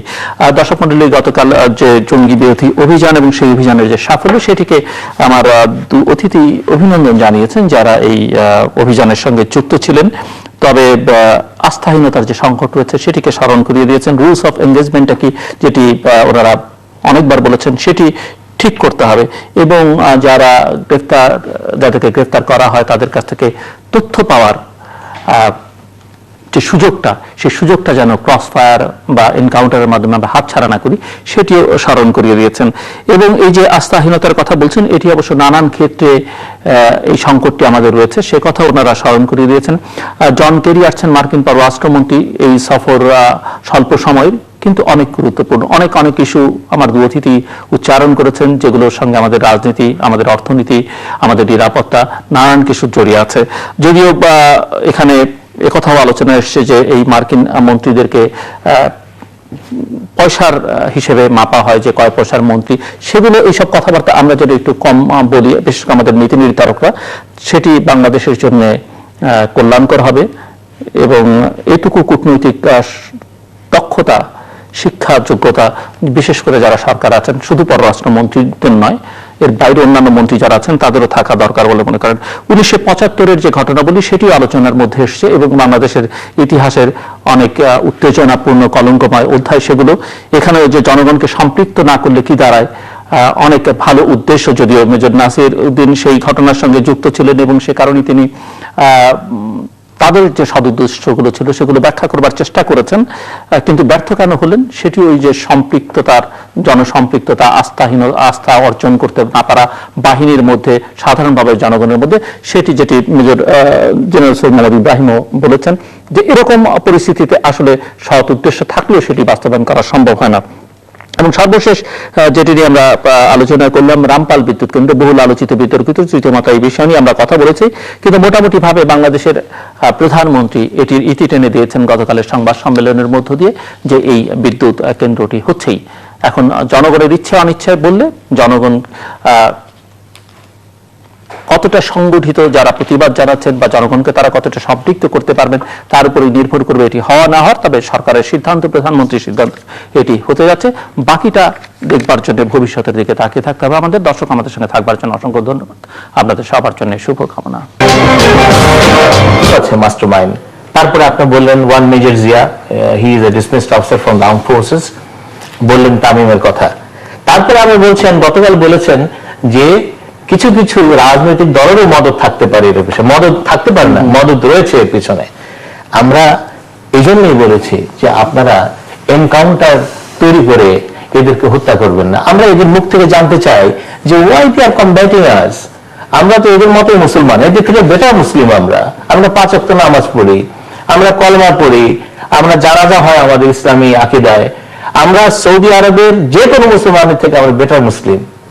তাহলে তাদের কনোটেশনটা কি, তাদের অবস্থানটা কি যে তারা আমাদেরকে কমব্যাট করবে? তারা কি ইসলাম কায়েম করতে চাচ্ছে বাংলাদেশে? এটাই আমাদের জানার ছিল। সেজন্য আমি বলেছি যে আমরা চেষ্টা করব তাদেরকে যেন ধরা হয়। তাদের কাছ থেকে আমরা শুনতে চাই যে তারা কেন আমাদের বিরুদ্ধে এই যুদ্ধে লিপ্ত হয়েছে। জি, আসবো আবার আপনার কাছে। মেজর জেনারেল সৈয়দ মোহাম্মদ ইব্রাহিম, প্রশ্ন কি একই? তাই তো হয় ইউজুয়ালি। আপনি তো অনেকবার এসেছেন। উনি তাহলে আপনি আর আমি দুই হয়ে মিলে নকল করতেছি, মানে হলো আমি প্রশ্নটা আগে জেনে গেছিলাম। যা হোক, আপনি চিন্তা করবার সুযোগ পেয়েছেন, পজিশন আছেন আপনি। সম্মানিত দেশবাসী এবং দর্শক শ্রোতাকে আমি শ্রদ্ধা জানাচ্ছি, আসসালামু আলাইকুম, এবং বিসমিল্লাহির রহমানির রহিম বলে আমার কথা শুরু করছি। একটা হালকা মেজাজের কথা বলি আর কি। প্রায় সময় অনেক টক শোতেই, যেহেতু আমি আমার জন্মস্থান, পৈতৃক ঠিকানা সবকিছু চট্টগ্রাম জেলার হাটাজারি উপজেলার কথা বলি, তো সেদিন জুমার নামাজে গিয়েছি। আমি যেখানে থাকি, অন্তত 50 ভাগ সময় থাকি, মহাকালী গুলশান। তো বলল এখানে দেখেন 50 ভাগ আর ওখানে দেখেন 50 ভাগ, তো ওই 50 ভাগের নাম নেন, আমাদের নাম তো একবার নেন না। তো তাই বলছি যে যেখানে থাকি বা যেখানে জন্ম, সব জায়গায় মানুষের কথাই স্মরণ করি, সালাম দিই, শুভেচ্ছা জানাই। যে প্রশ্ন আপনি করেছেন তার পূর্বে উনি যেহেতু অত্যন্ত সৌজন্যবশত আমার কথা উল্লেখ করেছেন, আমিও বলে দিতে চাই যে তিনি পাকিস্তান সেনাবাহিনী মিলিটারি একাডেমি, যেটা কাকুলে অবস্থিত, সেখানে আমার সিনিয়র ছিলেন এবং সেনাবাহিনীর সৌজন্যে সারা জীবনের জন্য সিনিয়র বলে আমরা একজন আরেকজনকে জানি। তিনি শহীদপুর ক্যান্টনমেন্টে রংপুর সেনানিবাসে 1971 সালে 29 ক্যাভেলরি, 29 ক্যাভেলরি নামক আর্মার্ড কোরের ইউনিট বা সাজোয়া ইউনিটের ছিলেন। সেখান থেকে পাকিস্তানিগণ তাদেরকে বন্দী করেন। বাংলাদেশ সেনাবাহিনীর রংপুর সেনানিবাসে অবস্থিত পদাতিক ডিভিশনের উদ্যোগে অত্যন্ত সুন্দর একটা ডকুমেন্টারি ফিল্ম হয়েছে, 14 মিনিট বা 17 মিনিটের মতো, যেটা সেই 29 ক্যাভেলরি রেজিমেন্ট এবং বাঙালি অফিসারদের ভূমিকার উপর, সেখানে ওনার ভূমিকাটা সুন্দরভাবে তুলে ধরা হয়েছে। অকুতোভয় ভূমিকা। ওনার বয়স তখন 21 বছর পার হয় নাই, অর্থাৎ একজন 21 বছরের তরুণ লেফটেন্যান্ট দেশের জন্য যুদ্ধের প্রথম দিনেই কি ভূমিকা রেখেছিলেন। উনি এবং লেফটেন্যান্ট ইবনে ফজল বদিউজ্জামান, আমার আর্মির ক্লাস ফ্রেন্ড বা কোর্সমেট, উভয়কে বন্দী করেছিল। উভয়ই পাকিস্তানিদের বন্দিশালা থেকে মুক্তি পায়, উভয়ই কলকাতায় রিপোর্ট করে মুক্তি পেয়ে পালিয়ে গিয়ে উভয়কে আবার 3 নম্বর সেক্টরে তৎকালীন মেজর সফিউল্লাহর দিনে পাঠানো হয়, 2য় বেঙ্গল বা 3 নম্বর সেক্টর, এবং উভয়ই 3 নম্বর সেক্টরের সঙ্গে ছিলেন। উনি 11 বেঙ্গলে চলে যান বা পাঠানো হয়, বদিউজ্জামান আমাদের সঙ্গে ছিলেন। আখাউড়ার যুদ্ধে ডিসেম্বর মাসের 3 তারিখ বদিউজ্জামান শহীদ হন। আর উনি 11 বেঙ্গলের সঙ্গে অত্যন্ত সুন্দরভাবে যুদ্ধ করেছেন। তার পূর্বে তো করেছেনই 2য় বেঙ্গলের ডেল্টা কোম্পানির সঙ্গে কমান্ডার হিসেবে। ইসলামপুর যুদ্ধে, যে যুদ্ধে জেনারেল নাসিম আঘাতপ্রাপ্ত হয়েছিলেন, যে যুদ্ধে জেনারেল সফিউল্লাহ আঘাতপ্রাপ্ত হতে হতে অত্যন্ত নাটকীয় ভাগ্যক্রমে এক ঝাঁক গুলি ওনার পুলিশের ওনার পিস্তলের বাটে লেগেছে, শরীরের কোথাও লাগেনি। তো সেই যুদ্ধে অত্যন্ত বলিষ্ঠ ভূমিকা ছিল। উনি ওনাকে খেতাব দিলে আমরা সম্মানিত বোধ করতাম, কিন্তু পদ্ধতিগত ত্রুটিতে অনেক সাহসী যোদ্ধা খেতাব থেকে বঞ্চিত হয়েছে। তো যেটা বলার জন্য তুলেছি মেজর নাসির সম্বন্ধে বলে, আমি যেটা বলতে চাই, ওনার সঙ্গে আমার রাজনৈতিক অবস্থানের একটু পার্থক্য আছেই। তবে আপনার অবগতির জন্য এবং এই চ্যানেলের মাধ্যমে জানিয়ে দিতে চাই যে বাংলাদেশ কল্যাণ পার্টি ক্ষুদ্র দল, লক্ষ্যবস্তু বড়। আমরা পরিবর্তনের জন্য রাজনীতি এই স্লোগানটাকে এখনো ধারণ করি, এবং 20 দলীয় জোটে যাওয়ার পিছনে আমাদের লক্ষ্যবস্তু ছিল একটাই মাত্র, সেটা হলো যে তখনকার আন্দোলনের ডাক, এবং সেটা এখন থেকে 4-5 দিন আগে 20 দলীয় জোটের বৈঠকে পুনরায় রিপিট করা হয়েছে যে জোটটি আন্দোলনের জন্য গঠিত হয়েছিল, এবং লক্ষ্যবস্তু ছিল নির্দলীয় নিরপেক্ষ তত্ত্বাবধায়ক সরকার নামক দাবিটি আদায় করা। এখন 4.5 বছর পর অবস্থানটা কি সেটা আজকে সময় না, বা আজকে না, যদি আবার কোনোদিন সময় দেন আমি ডাকবো। জাতীয় যে বিষয়টা আপনি তুলেছেন যে জঙ্গিবাদ নিয়ে, এবং পাইকপাড়া নারায়ণগঞ্জ শহরে যে অপারেশনটা হলো এখন তো কয়েক ঘন্টা আগে বা 24 ঘন্টা আগে ধরেন আনুমানিক, সফল অভিযানের জন্য মাননীয় প্রধানমন্ত্রী ওনার প্রেস কনফারেন্সে কয়েক ঘন্টা আগে ওদেরকে অভিনন্দন জানিয়েছে। আমরা অভিনন্দন জানাবো, ভালো কাজ করলে অভিনন্দন সবাই পাবে। আপনার নিশ্চয় মনে আছে এখন থেকে 4-5 দিন আগে একজন পুলিশের থানার ওসি মহোদয় একটা ডেড বডির পকেটে 90,000 টাকা পেয়েছিলেন, এবং সেই টাকাটা খুঁজে খুঁজে টাকার মালিককে ফেরত দিয়েছেন। তো এই যে একটা ভালো কাজ, এটাকে প্রশংসা কে না জানাবে। আর আমার তো একটা দুর্বলতা পুলিশ বাহিনীর সঙ্গে ছিল, যেহেতু আমি মুক্তিযুদ্ধের সময় পুলিশ সদস্য একসঙ্গে ছিল, আবার পার্বত্য চট্টগ্রামে যে 2-2.5 বছর সংগ্রাম করেছি, যুদ্ধ করেছি দেশের জন্য, সেখানেও পুলিশ বাহিনীর সদস্যগণ সাহসিকতার সঙ্গে করেছেন, সেই জন্য ওনাদেরকে অভিনন্দনটা জানাচ্ছি। তবে আমি ওনার সঙ্গে কণ্ঠ মিলিয়ে বলতে চাই যে দুটো অবস্থান, এক হলো তারা যুদ্ধে মারা গেল, এনকাউন্টার ব্যাটলে বা ক্রস ফায়ারে বা গান ব্যাটলে মারা গেল, তাদের কাছ থেকে কিছুই জানতে পারলেন না। আরেক হলো যে তারা জীবিত থাকলো এবং তারা অনেক কিছু যথাযথভাবে জানালো। এর মধ্যে অবস্থান কোনটা ভালো? এখন এখানে আবার বলি, এখন থেকে 5 ঘন্টা 6 ঘন্টা 10 ঘন্টা 12 ঘন্টা আগে 20 ঘন্টা আগে মাননীয় প্রধানমন্ত্রী প্রেস কনফারেন্সে তিনি এই কথাটাই বলেছেন, কিছু লোক আবার মায়া কান্না শুরু করবে এবং বলবে এটাকে মাইনে ফেললা কেন। মাননীয় প্রধানমন্ত্রী দেশের সবচেয়ে বড় মুরব্বী, উনি যদি দেশবাসীর সঙ্গে ঝগড়ার মতো কথা বলে তো হইল না। এটা দেশের লোক তো বলতেই পারে, মেজর নাসির যেমন বললেন বলতেই পারে যে ওরা যদি বেঁচে থাকতো তাহলে ওর কাছ থেকে আমরা কি আরো তথ্য পেতে পারতাম কি পেতাম না। এটা পয়েন্ট, ভেরি ইম্পর্টেন্ট পয়েন্ট। ওদেরকে কোন দর্শনটা উদ্বুদ্ধ করছে দিন ইসলামের এই মহান মর্যাদাকে ভুলুণ্ঠিত করা, এটা আমাদের জানার অধিকার আছে, আমরা জানতে চাই।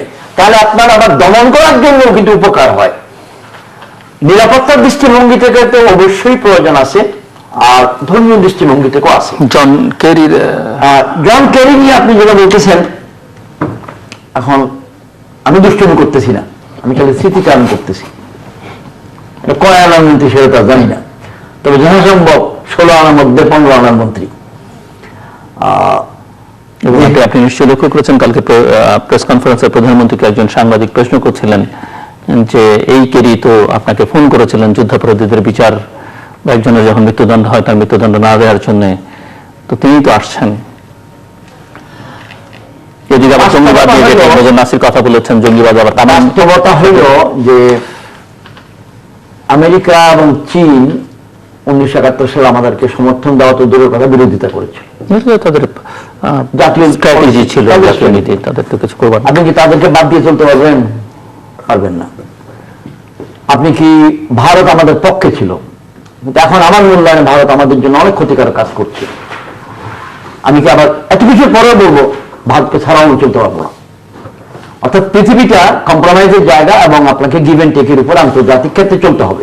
তো সেই মার্কিন যুক্তরাষ্ট্রের পররাষ্ট্রমন্ত্রী আসতেছে, because they have a very big agenda. তাদের তো পৃথিবীব্যাপী এজেন্ডা আছে, যেখানে তাদের এজেন্ডার মানচিত্রে বাংলাদেশ একটা ছোট্ট জায়গা আছে। আমাদের একদম গুরুত্ব নাই বললে ভুল, আমাদের গুরুত্ব আছে, এটাও অনেক বেশি গুরুত্ব আছে, এটাও ভুল।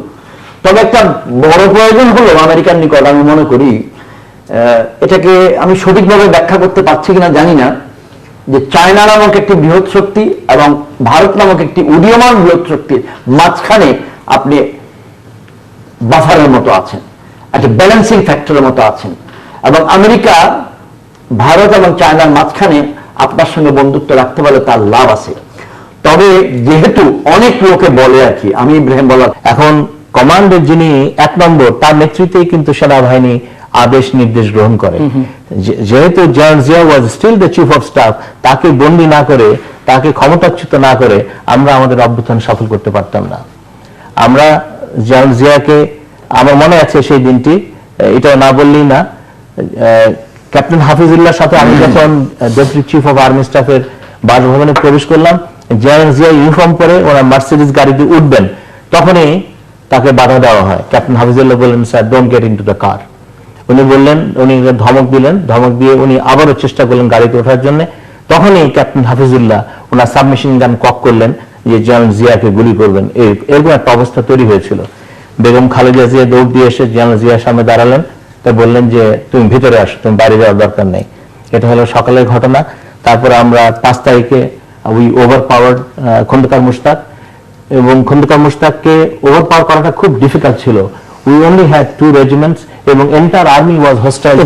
বঙ্গবন্ধুর হত্যাকারীদের তো আপনাদের সময় আপনারাই বাইরে পাঠিয়ে দিলেন। হ্যাঁ, এটা হয়েছিল একটা চুক্তির কারণে, বিকজ যে চুক্তিটা হয়েছিল সেটা হলো খন্দকার মুশতাক ওয়াজ ইনসিস্টিং যে এদেরকে একটা সেফ এক্সিট দিতে হবে। সেফ এক্সিট দিলে উনি আমাদের সাথে আলোচনায় বসবেন এবং ক্ষমতা হস্তান্তর করবেন, এবং সে মতেই আলটিমেটলি ক্ষমতা হস্তান্তর করা হলো। এবং আমরা যে জিনিসটা করেছিলাম, আমরা খন্দকার মুশতাককে অন্তরীণ করেছিলাম, যার বিচারপতি সায়েমকে রাষ্ট্রপতি করেছিলাম, মন্ত্রী পরিষদ ভেঙে দিয়েছিলাম, মন্ত্রী পরিষদ ওয়াজ সাপোর্টিং খন্দকার মুশতাক। এবং সংসদ যেহেতু বঙ্গবন্ধুর কিলিংয়ে এরা কোনো প্রতিবাদ করতে পারে নাই, এবং তাদের অনেকেই সেদিন দরবার কক্ষে ছিলেন 5 তারিখে, তারা খন্দকার মুশতাককে সমর্থন দিয়েছিলেন। আমরা ভয় পাচ্ছিলাম যে তারা যদি কোনো রেজলিউশন নিয়ে ভারতকে বা অন্য কোনো দেশকে আহ্বান জানাতো যে please send your troops, this is an unlawful attempt by some sections of the army, আমাদেরকে এই গভর্নমেন্টকে আপনারা সিকিউর করুন, সেই অবস্থা অ্যাপ্রিহেন্ড করেই কিন্তু আমরা সংসদ ভেঙে দিয়েছিলাম। আমরা সংবিধান স্থগিত করেছিলাম এবং 90 দিনের মধ্যে একটা নির্বাচন ঘোষণা করেছিলাম।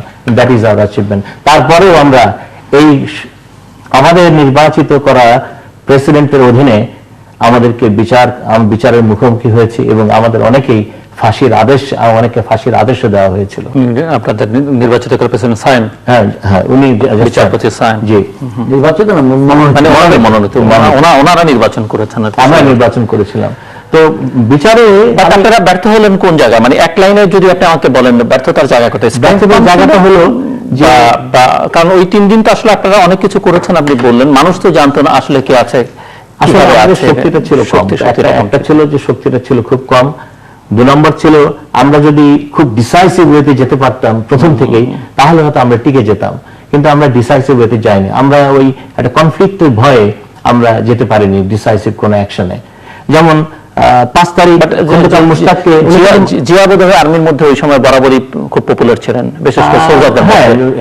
আমি বলবো যে সামরিক বাহিনীর মধ্যে জিয়াউর রহমানের একটা পপুলারিটি ছিল। ওই যে স্বাধীনতার ঘোষণা বঙ্গবন্ধুর পক্ষে উনি দিয়েছিলেন, সেই কারণে ওনার একটা পপুলারিটি ছিল। কিন্তু 5 তারিখ সন্ধ্যার সময় কিন্তু খন্দকার মুশতাক উনি নিহত হতেন, কারণ আমরা যখন দরবার কক্ষে দরজা ভেঙে প্রবেশ করি, তখনই কিন্তু প্রথমেই মেজর ইকবাল খন্দকার মুশতাককে হিট করে, ওনার পা দিয়ে হিট করে। তার ফলে খন্দকার মুশতাক কিন্তু চেয়ার থেকে 3-4 গজ দূরে পড়ে যায়, এবং ক্যাপ্টেন দীপক তখন তার সাবমেশিন গান কক করে বুকের কাছে নিয়ে গেছে খন্দকার মুশতাককে গুলি করবে। তখন এই জেনারেল ওসমানী ওনার উপরে উপর হয়ে পড়ে গিয়ে বলছে, please don't do it, no bloodshed, no bloodshed. এই তখনই আমরা ভবিষ্যতে আরো বিস্তারিত আপনার কাছ থেকে শুনবো। জেনারেল ইব্রাহিম, ইতিহাসের এই অধ্যায় আপনি তখনও সামরিক বাহিনীতে ছিলেন, কিন্তু হয়তো নায়ক, খলনায়ক হয়তো হয় ওই সময়টা হয়নি, কারণ আপনার বিয়ে আপনাকে বাঁচিয়ে দিয়েছিল। আমার রাইট? আমি 75-এর কোনো কিছুতেই নায়ক না, খলনায়ক না, মহানায়ক না, দুঃস্বপ্নের নায়ক। ঘরে হয়তো নায়ক ছিলেন। আমি ঘরের ভেতরে, বাস্তবতা হলো আমার বিয়ে কথাবার্তা চলছিল তখন পারিবারিক ভাবে, তো সেই জন্য মনোযোগটা ওদিকে ছিল। তা না হলে ওরা সবাই তো আমরা ব্যাচেলার একসঙ্গে থাকতাম, ওরা কি করছে না করছে প্রায় চোখের মধ্যে আসে, তুই আসবি না, তুই আর দেখা কর, এই শুরু হয়ে গেল ইত্যাদি। আমি দূরে ছিলাম। মহান আল্লাহ তাআলা সকল কিছু নিয়ন্ত্রণ করেন, এবং মাননীয় প্রধানমন্ত্রী 5 বছর আগে 29শে জুন সন্ধ্যা 7:30টায় এই আয়াতটি পবিত্র কোরআন শরীফ থেকে পার্লামেন্টে পড়ে শুনিয়েছেন। তো আপনি ওই দুটো কথা একটু ভুলে যাওয়ার আগে বলে নেই।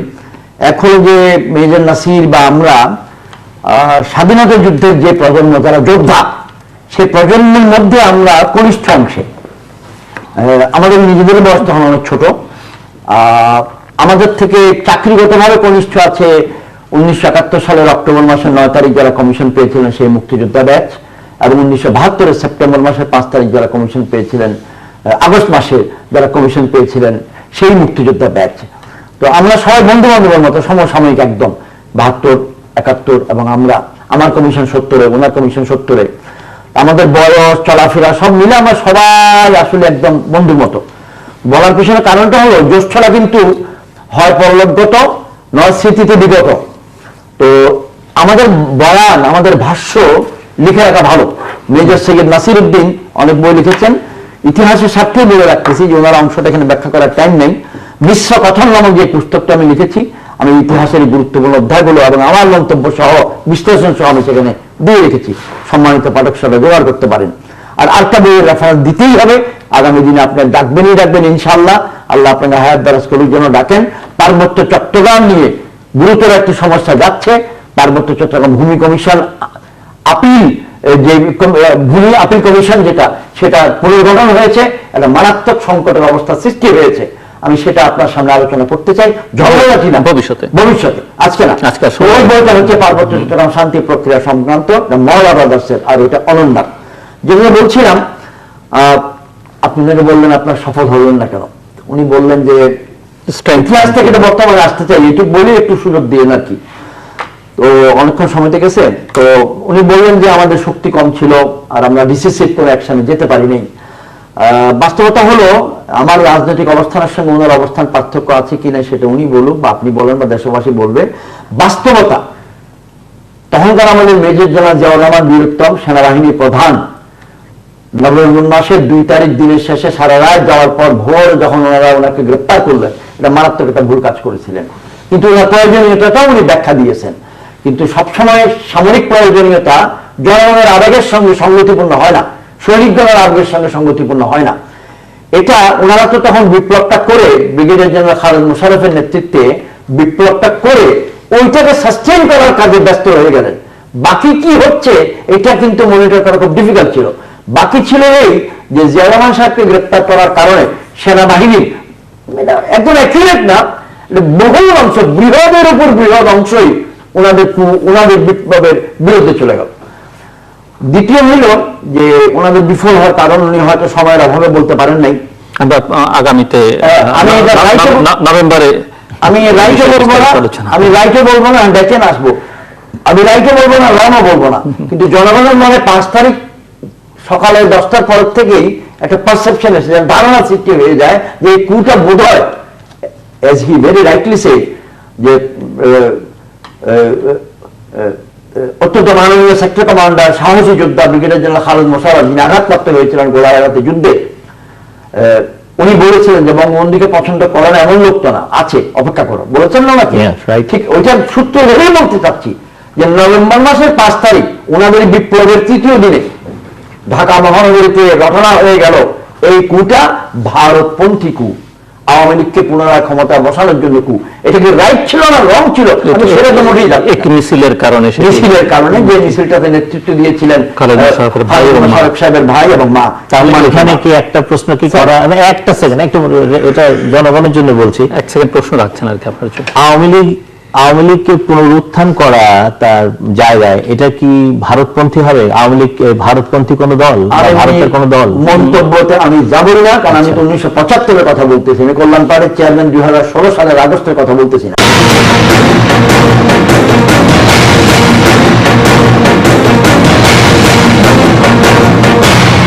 বাংলাদেশের বাইরে পৃথিবীর বিভিন্ন প্রান্তে যেখান থেকে চ্যানেলে দেখছেন, আপনাদের সকলকে সাদর আমন্ত্রণ তৃতীয় মাত্রা দেখবার জন্য। প্রিয় দর্শক, সাম্প্রতিক নানা বিষয় নিয়ে কথা বলবার জন্য আমার স্টুডিওতে রয়েছেন 2 জন বীর মুক্তিযোদ্ধা।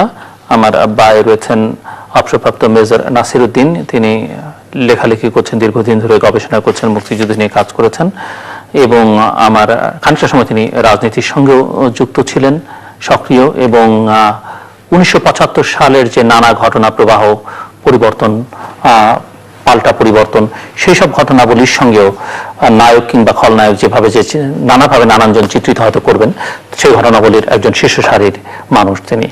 আমার ডানে রয়েছেন অবসরপ্রাপ্ত মেজর সৈয়দ মোহাম্মদ ইব্রাহিম বীর প্রতীক, বাংলাদেশ কল্যাণ পার্টির চেয়ারম্যান, 20 দলীয় জোটের সঙ্গে যুক্ত, 20 দলীয় জোটের তিনি নেতা এবং তিনি মুক্তিযুদ্ধ করেছেন। তিনিও লেখালেখি করেন, একাধিক গ্রন্থ রয়েছে তার মধ্যে উল্লেখ করবার মতো বিষয় যে বাংলাদেশের স্বাধীনতোত্তর বাংলাদেশে যে নানা সময়ে সামরিক বাহিনীর যেসব ক্ষমতার পারাবদলে ভূমিকা, সেই সব ভূমিকার কোন একটির সঙ্গে 90-এর দশকে তিনিও একভাবে যুক্ত হয়ে পড়েছিলেন এবং সেটিকেও নানানজন নানাভাবে দেখবার চেষ্টা করতে পারেন এবং সেই সূত্র ধরেই আসলে সামরিক বাহিনী থেকে তাকে সরে যেতে হয়। স্বাগত আপনার দুজনকে স্টুডিওতে। ধন্যবাদ। অনেকগুলো উল্লেখযোগ্য ঘটনা গতকালকের এবং আজকে আগামীকালকে, তার মধ্যে একটি হচ্ছে যে হোলি আর্টিজান গুলশানের যে ইনসিডেন্ট, সেটির যে মূল পরিকল্পনাকারী হিসেবে আমাদের আইন শৃঙ্খলা রক্ষাকারী বাহিনী বা মাস্টারমাইন্ড হিসেবে যাকে বলছিল তামিম চৌধুরী পুরস্কার ঘোষিত, যাকে ধরিয়ে দিলে পুরস্কার দেওয়া হচ্ছে, তিনি সহ 3 জন জঙ্গিকে গতকাল নারায়ণগঞ্জে একটি অভিযানে তারা নিহত হয়েছেন এবং বলা যেতে পারে যে এই বাংলাদেশে জঙ্গিবাদের যেটি বলা হচ্ছে যে পুরোপুরি মূলোৎপাটন করা না গেলেও অনেকটা সফলতার পথে এগিয়ে গেছে বাংলাদেশ, বিশেষ করে তামিম চৌধুরীর হত্যাকাণ্ডের পর থেকে। কারণ এর সঙ্গে মেজর জিয়াউদ্দিন নামে আরেকজন নাম বেশ কিছু কাল ধরে আমরা শুনে আসছি যে এরাই হলো মূল এই ঘটনার সঙ্গে যুক্ত। সো আপনি কিভাবে দেখছেন? এবং আরেকটি প্রশ্ন আসছে যে একাধিক মন্ত্রী আজ এবং আগামীকাল বাইরের পশ্চিমা দুনিয়ার আসবেন, তার মধ্যে উল্লেখযোগ্য হচ্ছে আগামীকাল বাংলাদেশ সফরে, একদিনের সফরে আসছেন কয়েক ঘন্টার জন্য মার্কিন পররাষ্ট্রমন্ত্রী জন কেরি। কেউ সোশ্যাল মিডিয়াতে আমি দেখছিলাম যে এর মধ্যে কোনো কোইন্সিডেন্স আছে কিনা, সেটিও একটু যদি আপনারা আলোচনা নিয়ে আসেন। ধন্যবাদ জিল্লুর। আমাকে আগে বলতে হবে? আমি বাদিক থেকে শুরু করি। আচ্ছা, আমি প্রথমেই বলবো আপনাকে অশেষ ধন্যবাদ আমাকে পরপর বেশ কয়েকবার এখানে ডাকার জন্য আলোচনা অনুষ্ঠানে। আজকে আমি বিশেষভাবে গৌরবান্বিত যে আমি মেজর জেনারেল ইব্রাহিম বীর প্রতীক তার সামনে বসে আছি এবং তার সাথে এটাই আমার প্রথম টক শো। আমরা একসাথে পিএমইতে ছিলাম, পাকিস্তান মিলিটারি একাডেমিতে। উনি একজন ভালো ক্যাডেট ছিলেন, he was a sword of honour if I am not wrong. তারপরে মুক্তিযুদ্ধে আমরা একই ব্যাটালিয়নে ছিলাম, 2nd ইস্ট বেঙ্গল রেজিমেন্টে। উনিও যুদ্ধ করেছেন ইস্টার্ন সেক্টরে, আমিও যুদ্ধ করেছি as a company commander. So আমাদের ভিতরে একটা দীর্ঘ একটা কমরেডশিপ কাজ করছে, এখনো তা রয়েছে। আমরা একে অপরকে প্রায় টেলিফোনে আমরা কুশল বিনিময় করি। ধরনের হৃদ্যতা আপনাদের হৃদ্যতা এখনো আছে। জি, যদিও জেনারেল ইব্রাহিমের রাজনৈতিক অবস্থানটির সঙ্গে আমার খানিকটা দ্বিমত আছে, সে কারণে আপনারা টেবিলের দুই প্রান্তে। Right, thank you. তো আপনি ঠিকই বলেছেন যে বেশ নাটকীয় কিছু ঘটনা বিগত 2 মাসে বাংলাদেশে ঘটেছে এবং আগামীকাল 2 জন মন্ত্রী আসছেন, আজকে একজন কালকে একজন। জন কেরি, উনি যুক্তরাষ্ট্রের ফরেন সেক্রেটারি, উনি আসছেন। ওনার ঝোলায় কি আছে তা আমরা জানি না, তবে অনুমান করা যায় যে উনি কি বলবেন। এবং এখান থেকে তিনি আবার দিল্লি যাবেন। উনি সম্ভবত বাংলাদেশ সরকারকে এই জঙ্গিবাদের মোকাবেলায় তাদের যুক্তরাষ্ট্রের সহায়তার কথা বলবেন। এর পাশাপাশি যুক্তরাষ্ট্র কংগ্রেস এবং সিনেটে বিভিন্ন সময় যে হিয়ারিং হয়েছে, বাংলাদেশের সুশাসনের কথা বলা হয়েছে, বাংলাদেশের নির্বাচন যে প্রশ্নবিদ্ধ হয়েছে, এই সমস্ত কথা বলা হয়েছে। আমার মনে হয় উনি এই সম্পর্কেও কিছু বক্তব্য তুলে ধরবেন যুক্তরাষ্ট্রের প্রশাসনের পক্ষ থেকে, এটা আমার একটা ধারণা। তো যাই হোক, আমরা আশা করব যে জন কেরির এই সফর এবং যুক্তরাজ্যের মন্ত্রীর এই সফর যেন আনন্দদায়ক হয়, ফলপ্রসূ হয়, আমরা এই প্রার্থনা করছি। আমি তিনটি অনুষ্ঠানে এখানে বিশেষ করে মৌলবাদ যে জঙ্গি রূপ ধারণ করেছে বাংলাদেশে, সেগুলোর উপরে আলোকপাত করেছি অল্প বিস্তর। আমি খুব একটা বড় বিশ্লেষক নই, আমি একজন এক্সপার্ট নই, তবে সাধারণভাবে আমি প্রথম থেকে বলেছি যে বাংলাদেশের রাজনৈতিক শূন্যতা, কন্টিনিউয়াস পলিটিক্যাল ভ্যাকিউম, এই তৃতীয় শক্তি, এই যে এটা একটা কিন্তু শক্তি, এটাকে আমরা অস্বীকার করতে পারবো না। আমরা অনেকেই বলে, সরকারের মন্ত্রীরা বলেন বা বিভিন্ন জন বলেন, বিভিন্ন সাংবাদিকরা বলেন যে না, এটা কোনো শক্তি নয়। তবে তারপর আমি বলবো এটা একটা শক্তি, তৃতীয় শক্তি, এবং entire government machinery is now engaged in combating them. সুতরাং তাদেরকে অবশ্যই বলতে হবে যে they are a power to be reckon with now. তো আগে থেকে বলা হয়েছে সেই শক্তিটিকে আপনার কাছে মনে হচ্ছে না যে কল্যাণপুরের অভিযান, সারা দেশে নানান সময় নানা অভিযানে অনেককে ধরা হয়েছে, অনেকে ক্রসফায়ারে বা এনকাউন্টারে মারা গেছেন। কালকের যে অভিযান হলো নারায়ণগঞ্জে, যাতে একজন মাস্টার মাইন্ড পর্যন্ত যাকে ধরিয়ে দেওয়ার জন্য পুরস্কার ঘোষণা করা হচ্ছে, তিনিও এনকাউন্টারে মারা গেলেন। সো একটি তো এক ধরনের বড় সাফল্য। আসলে এখানে বিষয়টা হচ্ছে যে সরকারের যে অবস্থানটা, বিভিন্ন সময়ে সরকারের পক্ষ থেকে পুলিশের আইজি কথা বলছেন, র্যাবের ডিজি কথা বলছেন, ঢাকা মহানগরী পুলিশ কমিশনার কথা বলছেন, আমাদের মাননীয় স্বরাষ্ট্রমন্ত্রী কথা বলছেন। আমরা যদি একটু লক্ষ্য করে দেখি, দেখবেন যে প্রত্যেকের স্টেটমেন্টের সাথে কিন্তু একটু কন্ট্রাডিকশন রয়ে গেছে। এই কন্ট্রাডিকশনের কারণে আমি আগেও বলেছি, এখনো বলছি, একটা আস্থাহীনতা কিন্তু জনমনে সৃষ্টি হয়েছে। এই আস্থাহীনতাটাকে জনগণের মন থেকে দূরে সরিয়ে ফেলার দায়িত্ব কিন্তু সরকারের। এখন আর্টিসান রেস্টুরেন্টে যে অভিযানটি হয়েছে, এটা একেবারেই আমি বলবো যে হ্যাঁ, ইট ওয়াজ এটা একেবারেই এটাকে জায়েজ করা যায়, এটাকে কাউন্টার, এই যে অভিযানটাকে সেনাবাহিনী যেটা করেছে বা পুলিশ বা র্যাব তাদেরকে সহায়তা করে যে অভিযানটি করেছে, that was in self defence. Yes, alright. আমি বারবার বলছি, আগেও বলেছি, এখনো বলছি যে there has to be a rule of engagement. সরকারকে রুলস অফ এনগেজমেন্ট দিতে হবে, যে কোন অবস্থায় সরকারের আইন শৃঙ্খলা রক্ষাকারী বাহিনী গুলি চালাবে। এটা আমি গতবার 31শে জুলাই রাতে আমি ঠিক এখানে বসা ছিলাম। আমি জননেত্রী মাননীয় প্রধানমন্ত্রী শেখ হাসিনার কাছে আমি আবেদন করেছিলাম যে মাননীয় প্রধানমন্ত্রী, আপনি আপনার আইন শৃঙ্খলা রক্ষাকারী বাহিনীকে একটা রুলস অফ এনগেজমেন্ট আপনি দেন। কোন অবস্থাতে আইন শৃঙ্খলা রক্ষাকারী বাহিনী গুলি চালাবে, সেই একটা এই পলিসিটা আপনি দেন। আদারওয়াইজ পুলিশ বাহিনীর যে কোনো সদস্য যে কোনো লোককে হত্যা করবে এবং বলা হবে উনি জঙ্গি, না, এটা তো হয় না। একটা রুলস অফ এনগেজমেন্ট থাকতে হবে। এখন সরকারের তরফ থেকে বলা হচ্ছে অমুকে অমুকে অমুকে নাসিম, কি বললেন ছেলেটি, তামিম, এরা জঙ্গি এবং they are the mastermind. হ্যাঁ, ভালো কথা, আমরা বিশ্বাস করতে চাই যে he is the mastermind or they were the mastermind. কিন্তু কথা হচ্ছে যে আপনাদের যে কন্ট্রাডিক্টরি অবস্থানগুলো একের পর এক আপনি প্রথমে বলছেন যে এরা মাস্টার মাইন্ড ছিল, যারা তাজ মঞ্জিলে যারা নিহত হয়েছে এনকাউন্টারে তারা মাস্টার মাইন্ড ছিল।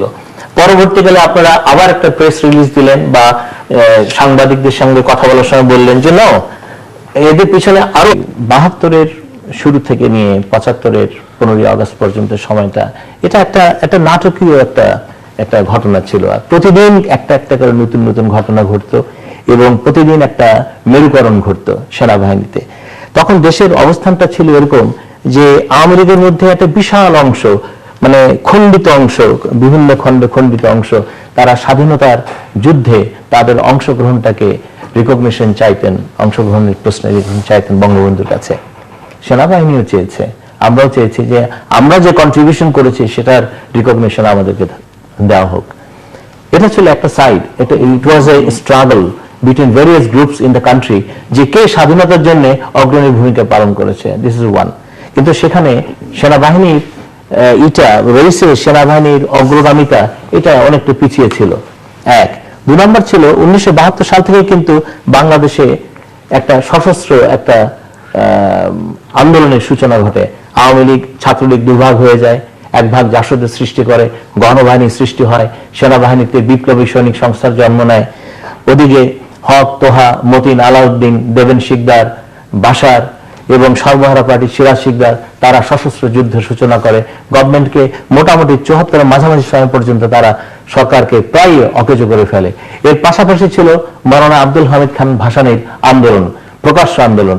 তার পাশাপাশি ছিল ভারতের মদতপুষ্ট হয়ে শান্তি বাহিনীর বিদ্রোহ চট্টগ্রাম হিল ট্র্যাক্সে 1974 থেকে। এই সমস্ত কিছু নিয়ে একটা অস্থিরতার একটা পরিস্থিতি উদ্ভব ঘটেছে, যেখানে সেনাবাহিনী was not a unified command ছিল না। এটা আমি আজকে একেবারেই পরিষ্কারভাবে বলতে চাই, অনেকে আমার সাথে হয়তো দ্বিমত পোষণ করবেন, but army was not a unified command. এবং জেনারেল সফিউল্লাহ উনি সেনাবাহিনী, আর সেদিন আমাকে প্রশ্ন করা হয়েছিল আপনি কি বলবেন জেনারেল সফিউল্লাহ একজন অদক্ষ সেনা প্রধান ছিলেন? না, আমি বলবো না। উনি আমার সেক্টর কমান্ডার ছিলেন, উইথ ডিউ রেসপেক্ট, আমি এই কথা তাকে কখনোই বলবো না। তবে সেনাবাহিনীর নিয়ন্ত্রণ জেনারেল সফিউল্লাহ হাতে ছিল না, এতে কোনো সন্দেহ নেই। আমি একটা কথা মনে বলবো যে সেনাবাহিনীতে অস্থিরতা কিন্তু আস্তে আস্তে বাড়ছিল। রিপ্যাট্রিয়েশনের পরে সেনাবাহিনীর অস্থিরতা আরো বেড়ে গেল, কারণ পাকিস্তান থেকে যারা আসছিল তারা মাইন্ডেড, তারা কিন্তু 4 বছর, 3.5 বছর, 3 বছর পাকিস্তানের বন্দী হিসেবে আটক ছিল। এবং এদের অনেকে 1971 সালে স্বাধীনতা যুদ্ধের সময় ভারতের বিরুদ্ধে পাকিস্তানের হয়ে লড়েছে, এবং পাকিস্তানের বন্দী শিবিরে এদের কিন্তু ব্রেইনওয়াশও করা হয়েছে যে বাংলাদেশ স্বাধীন হয়নি, ইটস পার্ট অফ ইন্ডিয়া, তোমরা গেলেই দেখতে পাবে। তারা যখন বাংলাদেশে আসলো, রক্ষী বাহিনীকে দেখলো, তাদের ভিতরে মনে হলো আরে কথাগুলো তো সত্য। এবং তারা একদিকে মুক্তি বাহিনীকে বলছে যে তোমরা ডিপ্রাইভড, তোমাদেরকে ডিপ্রাইভ করা হয়েছে। আবার পলিটিক্যাল সার্কেল গিয়ে বলতো এরা বিদ্রোহী, এদেরকে কোনোভাবেই সেনাবাহিনীতে রাখা যাবে না। এই হলো একটা দিক। তারপরে সশস্ত্র বিদ্রোহ, এই সবকিছু মিলে সেনাবাহিনীর অস্থিরতা তুঙ্গে উঠে গিয়েছিল। এবং আমি মনে আছে I was a major, I was a very young major, যদিও আমি কোনো ট্রুপস কমান্ড করতাম না, I was in the army headquarter. কিন্তু আমি মনে হতো যে কোনো দিন একটি ঘটনা ঘটে যেতে পারে, যে কোনো দিন একটি ঘটনা ঘটে যেতে পারে। এর আগে আমি বলছি সম্ভবত 1972 সালের শেষ দিকে বঙ্গবন্ধু তখন ছিলেন ওনার গল ব্লাডার অপারেশন হয়েছিল, উনি বিদেশে ছিলেন, ঢাকার ব্রিগেড কমান্ডার ছিলেন কর্নেল জিয়াউদ্দিন। উনি হলিডেতে লিখতেন, উনি একটা আর্টিকেল লিখেছিলেন হিডেন প্রাইজ, বঙ্গবন্ধুকে কটাক্ষ করে লিখেছিলেন, এবং সেই তার পরিণতিতে তিনি চাকরিচ্যুত হন, তিনি চাকরি ছেড়ে চলে যান। আমি তখন বেঙ্গল লান্সার। এখানে একটা কথা বলে রাখা উচিত দর্শকদের জ্ঞাতার্থে, আমি বাংলাদেশের ট্যাঙ্ক রেজিমেন্টের প্রথম কমান্ডিং অফিসার, এবং আমি 11 এপ্রিল 1972 সালে এই বেঙ্গল লান্সার রেজিমেন্টে আমি গঠন করি। পরবর্তীকালে 6 মাস পরে মেজর ফারুক, যেহেতু আমার বয়োজ্যেষ্ঠ অফিসার ছিলেন, তিনি এসে কমান্ড গ্রহণ করেন। Major colonel Faruk Rahman. 1972 সালে কিন্তু কর্নেল জিয়াউদ্দিন আমার কাছে এসেছিলেন। তখন আমার কাছে ছিল মাত্র 3টি ট্যাঙ্ক এবং 15টি মেশিন গান সজ্জিত জিপ। এবং ওই মেশিন গান সজ্জিত জিপ মানে একটা জিপে 2টা মেশিন গান ছিল, একটা হেভি মেশিন গান, একটা মিডিয়াম মেশিন গান। এবং আমার 450 সৈনিক ছিল যারা ব্যাটল ইনকুলেটে মুক্তিযুদ্ধে অংশগ্রহণ করেছে। উনি এসেছিলেন, উনি জিজ্ঞেস করেছিলেন আমাকে প্রথমেই যে on my orders how long are you going to take to move to the city to the key points. আমি বললাম যে আধা ঘন্টা, 1 ঘন্টা লাগতে পারে। আমি তখন জিজ্ঞেস করলাম স্যার এই প্রশ্ন কেন করছেন? 1972-তে, এন্ড অফ 1972। এটা আমার এই বইয়ের মধ্যে আছে, আমি এই বইয়ের মধ্যে লিখেছি। তো আমি বললাম, তারপরে উনি বললেন যে তোমার রেডি হতে কতক্ষণ লাগবে? I said half an hour, and to go to the key points I need another half an hour with 3 tanks and machine gun mounted jeeps. তখন বলল উনি যে on my orders will you be prepared to move? উনি ইংরেজিতে কথা বলতেন বেশি। তখন আমি বললাম যে না sir, I will not do that. Until such time, Army Headquarters will order me, especially Chief of General Staff, who is my boss, he gives me an operational order, only then I will move my tank. Nothing other than that, it's not possible. এটা হবে না। যাই হোক, বঙ্গবন্ধু মিশরে গেলেন, 30টি tank নিয়ে আসলেন, Bangladesh tank বাহিনীর সংখ্যা দাঁড়ালো 33-এ। আমি তখন চলে গেলাম ভারতে উচ্চতর ট্রেনিং এর জন্য। 15ই আগস্ট ঘটনা ঘটে গেল, আমি ভারত থেকে চলে আসলাম, স্বেচ্ছায় চলে আসলাম, ট্রেনিং আমি অসমাপ্ত রেখে চলে আসলাম। আমাকে অন্তরীণ করা হলো যশোরে, ব্রিগেডিয়ার শওকত, তখন পরবর্তীকালে জেনারেল মীর শওকত আলী, উনি আমাকে অন্তরীণ করলেন যশোরে। যাই হোক, অনেক অনুনয় বিনয় করে জেনারেল সফিউল্লাহ তখনও সেনাপ্রধান, আমি ঢাকায় ফিরে আসি। ঢাকায় ফিরে আসার পরেই আমি আর্মি হেডকোয়ার্টার যখন জয়েন করলাম, তখনই বুঝলাম যে একটা ট্রান্সফরমেশন হচ্ছে। ট্রান্সফরমেশনটা কি? নীরবে জেনারেল জিয়ার উত্থান হচ্ছে এবং জেনারেল সফিউল্লাহ দিন ঘনিয়ে আসছে, এবং within next 72 hours general Zia টুক ওভার এবং জেনারেল সফিউল্লাহ ওয়াজ রিটায়ার্ড। আমি তখন এই যে দেশের যে পরিস্থিতি, বঙ্গভবনে তখন খন্দকার মুশতাক আহমেদ, ফারুক রশিদ, ডালিম নূর, এরা আর্মি কমান্ড করছে। মোদ্দা কথা আর্মি এবং বঙ্গভবন দুটোই নিয়ন্ত্রণ দুটোই পাওয়ার করছে, তারা they are controlling the whole power of the country. আমরা তখন দেখলাম যে 1 নম্বর হচ্ছে সংবিধান লঙ্ঘিত হয়েছে, 2 নম্বর হচ্ছে আর্মি চেইন অফ কমান্ড নেই।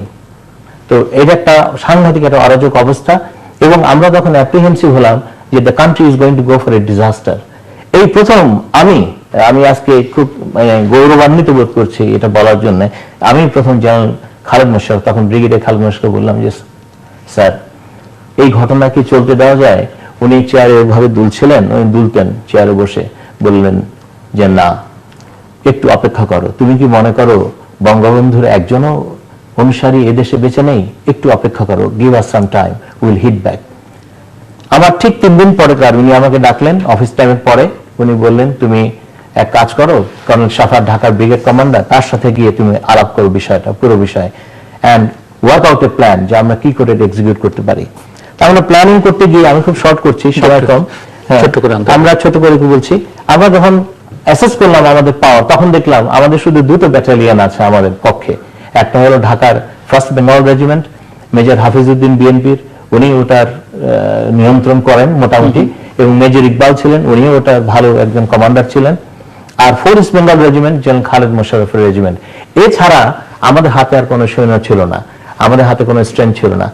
জেনারেল ইব্রাহিম তখন ছিলেন 2nd ইস্ট বেঙ্গল রেজিমেন্টে, ওনার অধিনায়ক ছিলেন জেনারেল আজিজ, হি ওয়াজ ডুইন্ডলিং, পক্ষেও নাই বিপক্ষেও নাই, এই ধরনের সিচুয়েশন। আমি 2nd বেঙ্গলে তখন ছিলাম না, আমি সেনাবাহিনীর সদর দপ্তরে চাকরি করছিলাম। ও আই সি, আচ্ছা আমি ভুল বলেছি, সরি।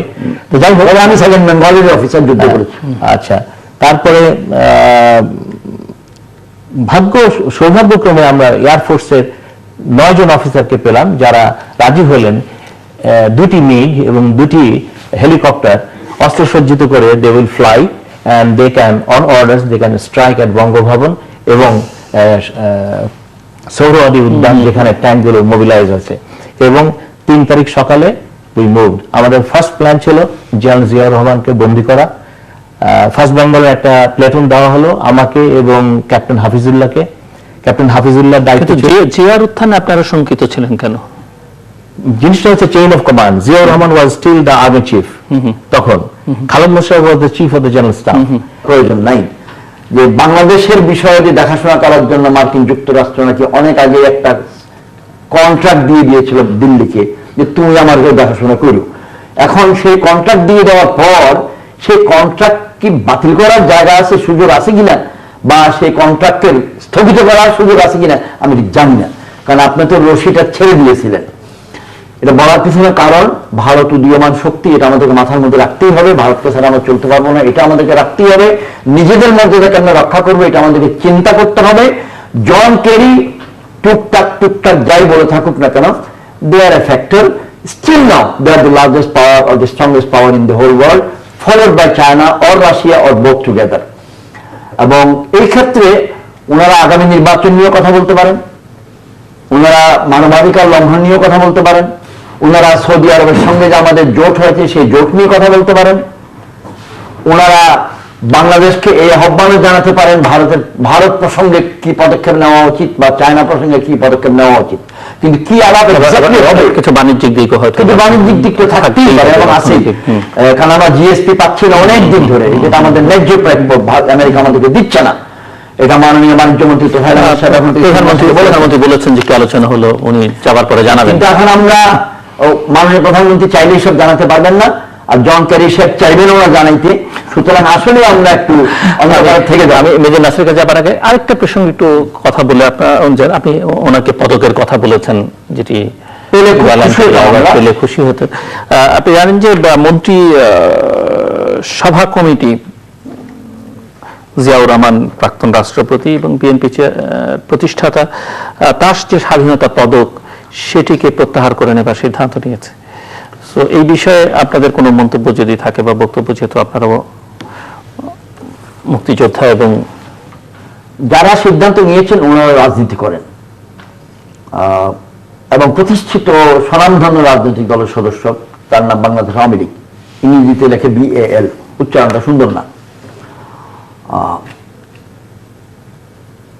ওনারা বাংলাদেশের স্বাধীনতা যুদ্ধের নেতৃত্ব দিয়েছেন এবং ওই নেতৃত্বের অধীনেই আমরা সামরিক অংশটুকু যুদ্ধ করেছি, রণাঙ্গনে যুদ্ধ করেছি। ওনাদের প্রতি শত সহস্র শ্রদ্ধা। কিন্তু এত বড় রাজনৈতিক দল হয়ে ওনারা কি একবারও চিন্তা করছেন না যে এই পদক্ষেপটা নেওয়ার পরিপ্রেক্ষিতে আমার লাভ, আমি আওয়ামী লীগের লাভ কতটুকু আর আমি আওয়ামী লীগের ক্ষতি কতটুকু? মরহুম বা শহীদ রাষ্ট্রপতি জিয়াউর রহমান কবর থেকে কি ওনাদের কোন ক্ষতি করছেন? স্বাধীনতা পদকটি ওনার নামে আছে, সেটা ওনার পরিবারও নেয় নাই, মিউজিয়ামে আছে। আমার বিনীত নিবেদন এবং আবেদন, প্রতিহিংসার রাজনীতি প্রতিহিংসায় জন্ম দেয়। প্রতিহিংসার রাজনীতি থেকে ক্ষমা পাওয়া রাজনীতির অঙ্গনে উদাহরণ খুব কম। লোকে বলে জিসাস ক্রাইস্ট, আমাদের ভাষা হযরত ঈসা আলাইহিস সালাম, আর খ্রিস্টানদের ভাষা জিসাস ক্রাইস্ট নাকি বলেছিলেন, তুমি আমাকে এক গালে চড় মেরেছ, তুমি আরো একটা গাল নাও, সেখানে আরেকটি চড় দাও। এটা রাজনীতির ভাষায় কিন্তু রাজনীতির অঙ্গনে চলে না। আমি আবেদন করব বর্তমান শাসক রাজনৈতিক দলকে যে আপনারা মুক্তিযোদ্ধা জিয়াউর রহমান, সেক্টর কমান্ডার জিয়াউর রহমান, বীর উত্তম জিয়াউর রহমান, বঙ্গবন্ধুর হয়ে যিনি স্বাধীনতার ঘোষণা কালুরঘাট বা তার কেন্দ্র থেকে প্রচার করেছিলেন সেই জিয়াউর রহমান এবং রাষ্ট্রপতি জিয়াউর রহমান, এতগুলি পরিচয় বলার পরও কি আপনারা স্বাধীনতা পদকটি ফেরত দিবেন কিনা মেহরবানি করে পুনরায় বিবেচনা করুন। আমি অত্যন্ত গরিব, সাধারণ গ্রামের ভাষায় বলে নাদান, নালায়, গুণাগার, বান্দা, কিন্তু যদি কাজ ঠিক করেন অত্যন্ত অশুভ তাৎপর্য আপনাদের জন্য ভবিষ্যৎ অপেক্ষা করবে।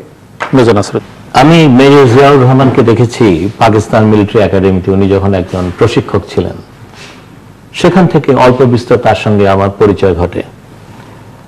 মুক্তিযুদ্ধের ঠিক প্রারম্ভিক সময়ে রংপুরে একটা বিশাল একটা সামরিক মহড়া হয়েছিল, তিতুমির 2। ওখানে আমি ওনার স্টাফ অফিসার হিসেবে কাজ করেছিলাম 4-5 দিনের জন্য। তো ওনাকে কাছ থেকে দেখার কিছু সৌভাগ্য আমার হয়েছিল। মুক্তিযুদ্ধের সময় কোন জায়গাটা আমার ঠিক মনে নেই, আমার নিউরো প্রবলেম হওয়ার পর আমার একটি মেমোরি ল্যাপস হচ্ছে। আমার কোম্পানি সেকেন্ড ইস্ট বেঙ্গলের একটি কোম্পানি, আমরা করিমগঞ্জে গিয়েছিলাম সুতারকান্দিতে সম্ভবত, সেখানে ওনার অধীনে আমি একটা যুদ্ধে অংশ নিয়েছিলাম।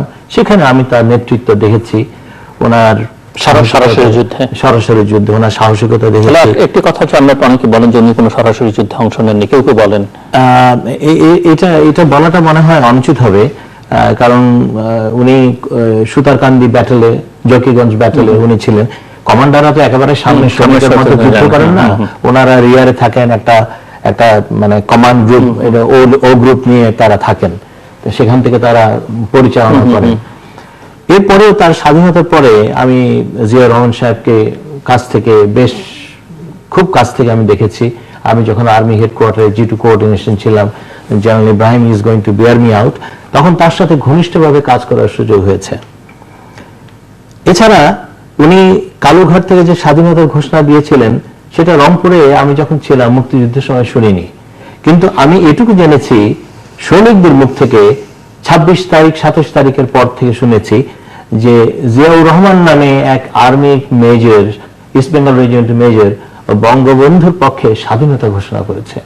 এটা কিন্তু একটা কাপলিং, বঙ্গবন্ধু এবং জিয়াউর রহমান, অর্থাৎ জিয়াউর রহমান বঙ্গবন্ধুর পক্ষে স্বাধীনতার ঘোষণা পাঠ করেছেন কালুরঘাট বেতার কেন্দ্র থেকে। এবং আমি বিশ্বাস করি এই যে ঘোষণাটি, এটা জনগণকে উদ্দোলিত করেছিল।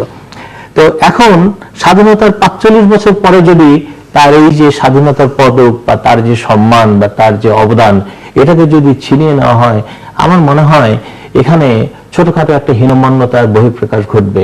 এটা না করাই ভালো। এটা করলে এটার সঙ্গে কিন্তু আরো অনেক কিছু জড়িত আছে। এই যেমন জেনারেল ইব্রাহিম বললেন, ইসলামপুর ব্যাটল যেটা হয়েছিল, এটা একটা রক্তক্ষয়ী যুদ্ধ ছিল। জেনারেল নাসিম ওখানে আহত হয়েছিলেন, ইন্ডিয়ান 2জন সৈনিক আমাদের সাথে ছিলেন, 2জন মারা গিয়েছিলেন। লেফটেন্যান্ট নজরুল, তখন এখন আমি মনে করি প্রতিমন্ত্রী আছেন, he was stuck in the battle. 30-40 force regiment তাদেরকে ঘেরাও করে রেখেছিল। আমি তখন একটা কাউন্টার অ্যাটাক করে তাদেরকে মুক্ত করেছিলাম। That was my battle, I conducted the whole battle. আমাকে পদক দেওয়া হয়নি। আগামীকাল যদি জিয়াউর রহমানের পদক ছিনিয়ে নেওয়া হয়, আমি তো তার পরের দিনে গিয়ে বলবো যে না, তাহলে আমাকে আমার পদক ফিরিয়ে দেওয়া হোক, আমাকে একটি পদক দেওয়া হোক, দিস ওয়াজ মাই কন্ট্রিবিউশন। সুতরাং এটা কিন্তু ইটস ভেরি কনফ্লিক্টিং, এটা করা উচিত না। আমাদের দেশে অনেক সমস্যা রয়েছে, অনেক সমস্যা রয়েছে, এই সমস্যাগুলো অ্যাড্রেস করা উচিত।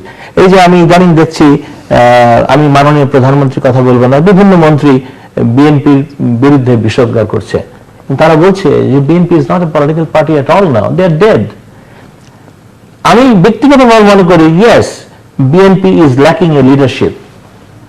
বিএনপি উঠে দাঁড়াবার মতো শক্তি সম্ভবত এই মুহূর্তে নেই। তাহলে তাদের বিরুদ্ধে এই ভেনম স্প্রেড করে কি লাভ?